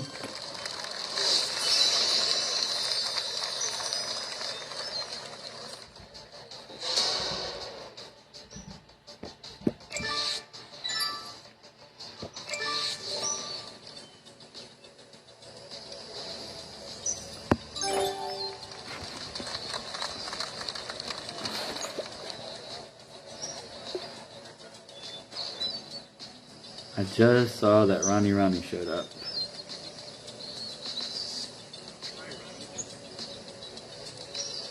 This might be a really fun day.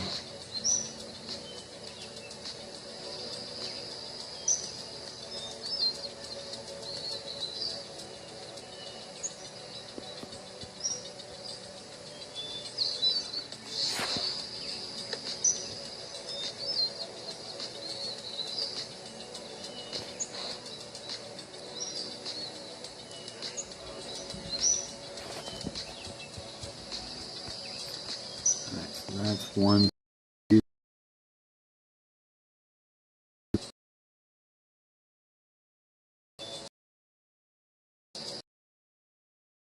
One. Right there, I think.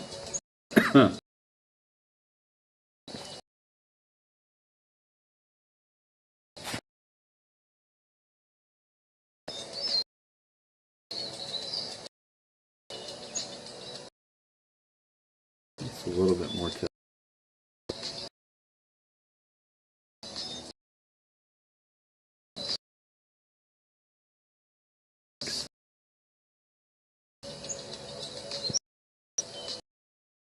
Six.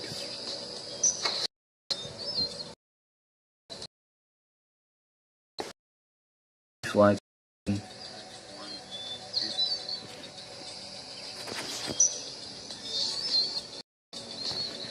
28-degree tail, which should be 3.37 rings.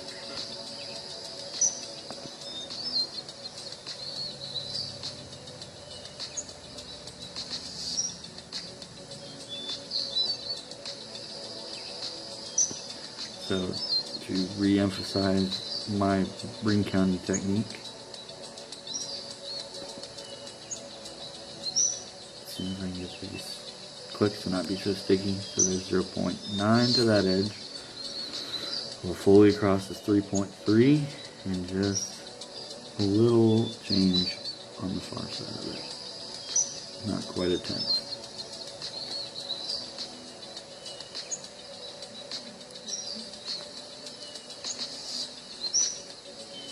Now we're going to forward about an eighth.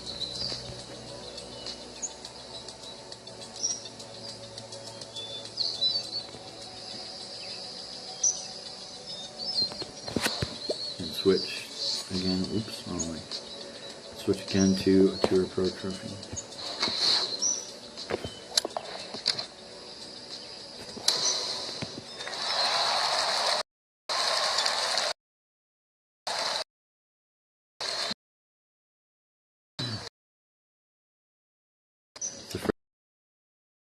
And back up.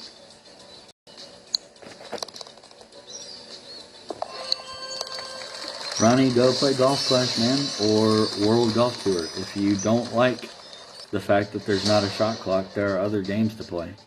What reason is there to try to destroy the setup of a game that so many people do like? If you don't like it, there are other options. And again, like this whole grid system, it's something I've made clear many times that I am happy to help other people set up for. I'm not looking for an equipment advantage over other people. I want to play the best I can, but I'm more than willing to share knowledge or help people get there technically. There's some things that I feel cannot be fully taught, like, judging secondary effect.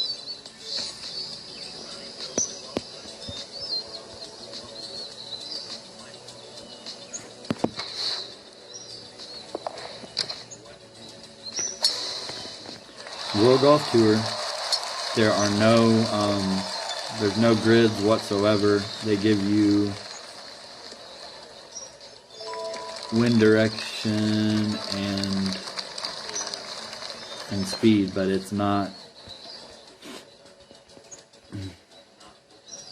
there's not rings or anything. So that's more of a feel game as far as the wind speed. Honestly, Ronnie, I've seen you play enough without the grids and counting rings and stuff to know you would probably do pretty well in that game. I'm not super impressed with how much it's I feel like a pay to win kind of thing with the equipment. But you honestly had pretty decent feel the times that I've observed your shots. And, it's a point and click game. You might enjoy it more and probably would do better there, honestly. I just don't get the mentality of, I don't do well at the system, as a lot of people, so I need to try to get it changed, or try to convince people that they're cheating because they don't play like me.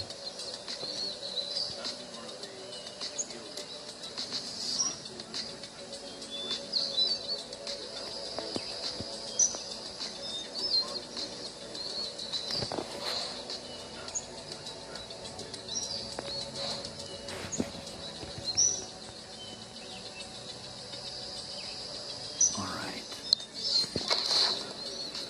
5.5 rings from power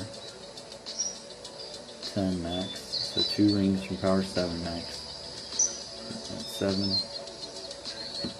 An angle about a 5-degree tailwind. 3.46 rings.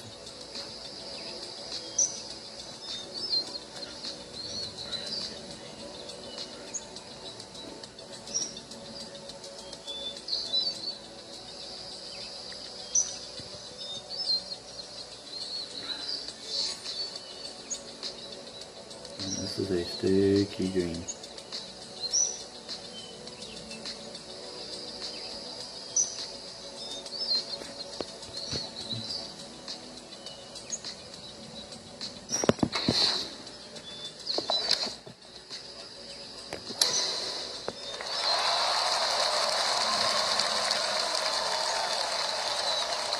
Oh my gosh, it's 2 in a row that came up short. I'm about to slap myself. You can't leave those short. You gotta give it a chance.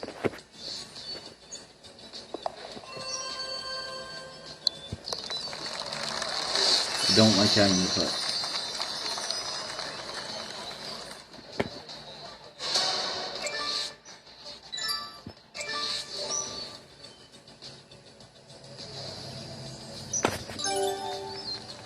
Alright, so this is a hole where people commonly struggle, like trying to set up the second shot well. I'm gonna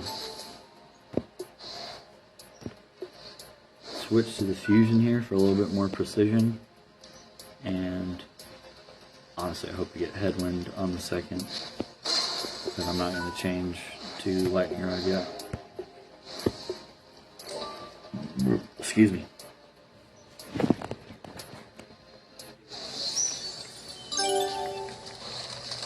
So with that wind, I'm only going to use 2 bars of top spin, 4 right spin, and then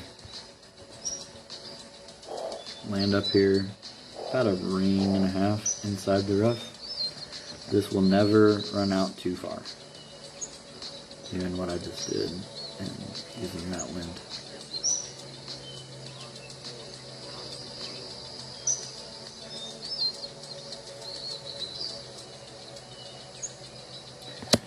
Miss that bunker and we'll come out in the left edge of the fairway.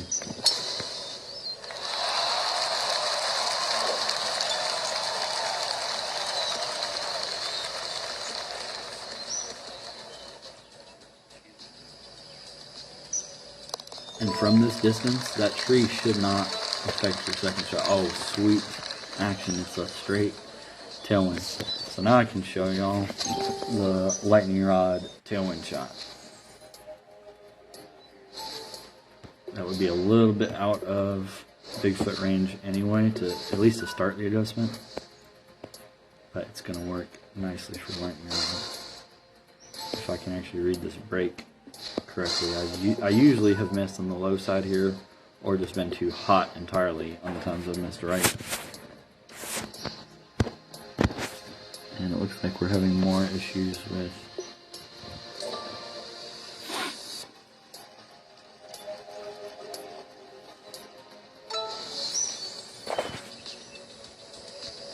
loading.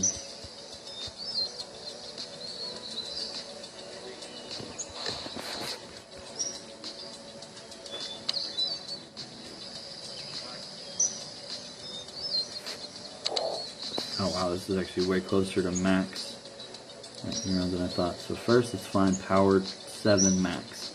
We did 10.5 rings off of max. And I'm going to add 2 right spin for the moment. I'm going to try to make this rollout line up with the wind. So that's power 7 max. And then let's back it up. 4, 6 rings. And here's what I'm going to do. Is use 2 bars of backspin and put this guide to where it actually points at the inside west of the hole, and I want to be able to see it going to but not past the hole.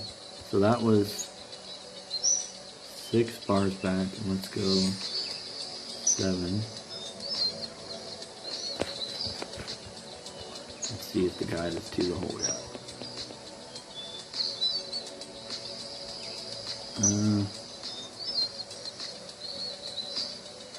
That's a little bit shy. So,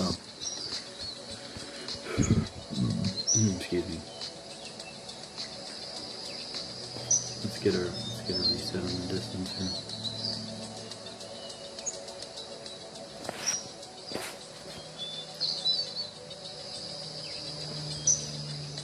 So 10.5, and then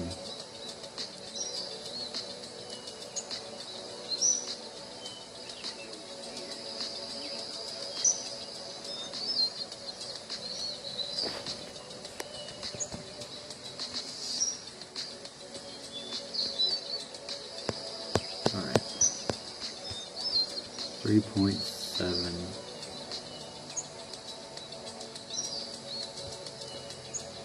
Alright, that's just left of the pin.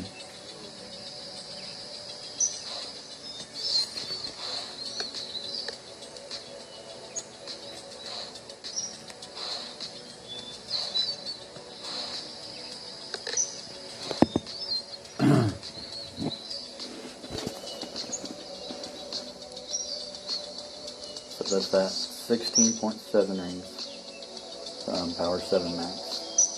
Or no, I'm sorry. 6.7, almost really messed up there. That would have plowed by the hole. So 3.7 wind, and the angle is about an 85 degree tailwind.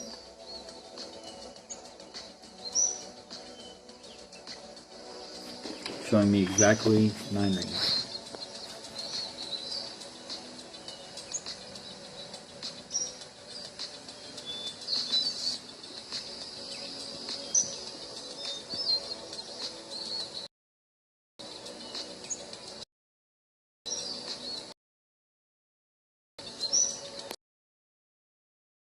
Four so far, 2/3 of the last to get to 9.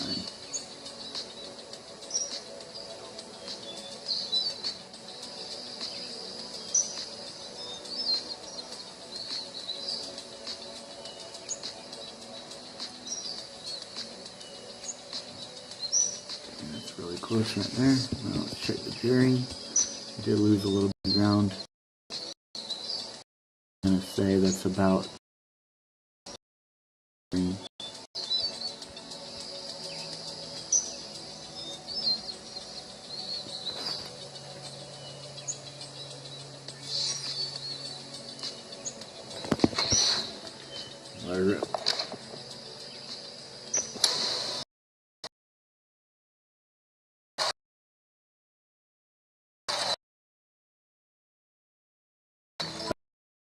have left. Good Lord.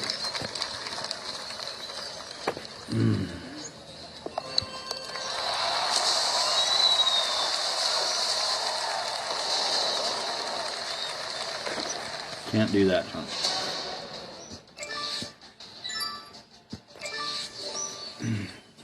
Gosh, that pisses me off. Not gonna do what I did yesterday.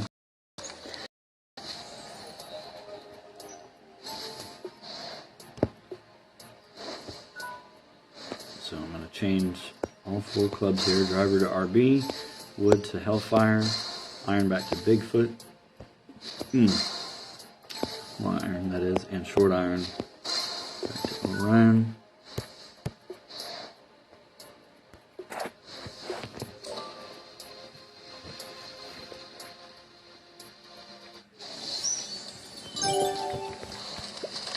And I will waste a gold ball here just for kicks, because you basically cannot get, good Lord, this server stuff is miserable. Yeah, you basically cannot get to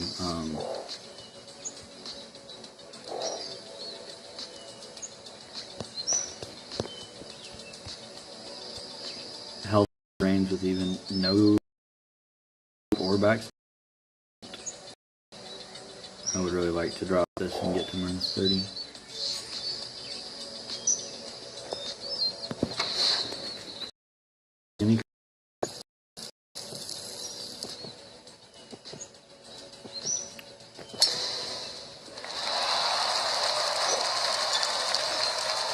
Max top and max left. The wind is pushing right, so I don't have to tweak the spin. But yesterday I went about another 3 yards to the right of that, and it fell over the edge into the sand. Predictably, got a bit of a headwind in the second too. It's basically the same angle. Actually, a little steeper than was on the drive. So I will have to use some top spin here, but not tons of it. Move that about a ring and a half back from max distance. So starting with, let's say 3.5 is top spin. I'm going to intentionally angle this pretty hard into the wind.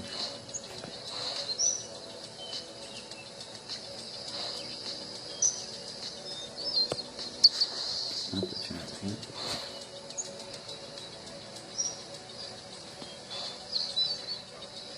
So that's pretty much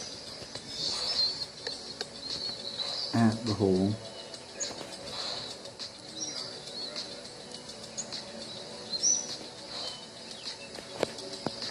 Alright, so that's lined up at the hole. And now you gotta tweak the spin to account.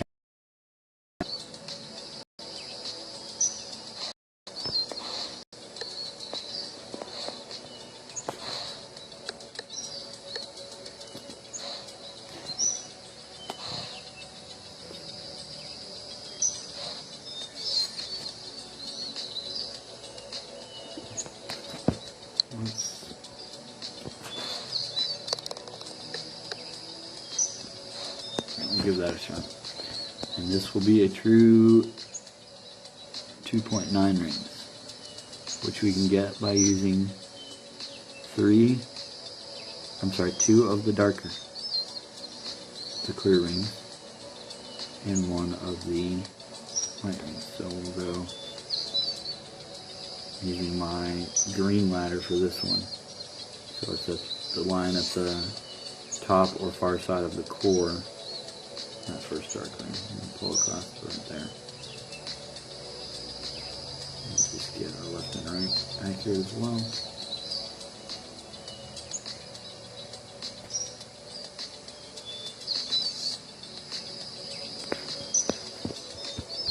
And see about this cherry business.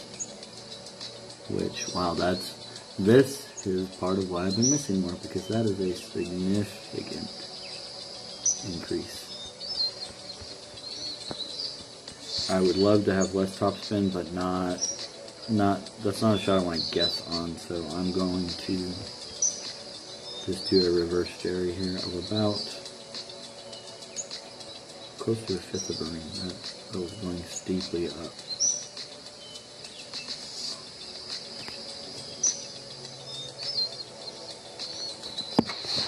Hopefully this won't be short.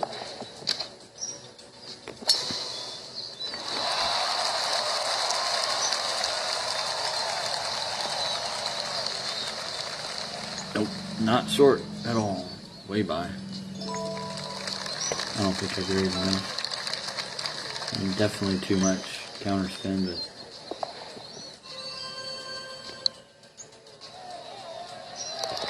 and sloppy putt for a sloppy 29 under.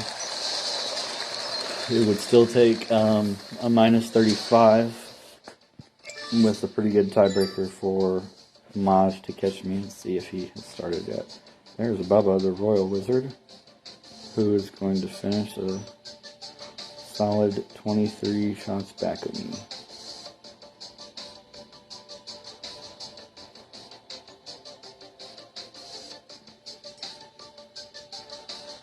Guessing very nice. Yeah, he still hasn't started yet, so I'm not too worried about it, and probably wouldn't bother replaying this over one spot anyway. Just got a lot more tournament stuff to play and things to do today outside of. I will see you guys next time. Thank you all for watching.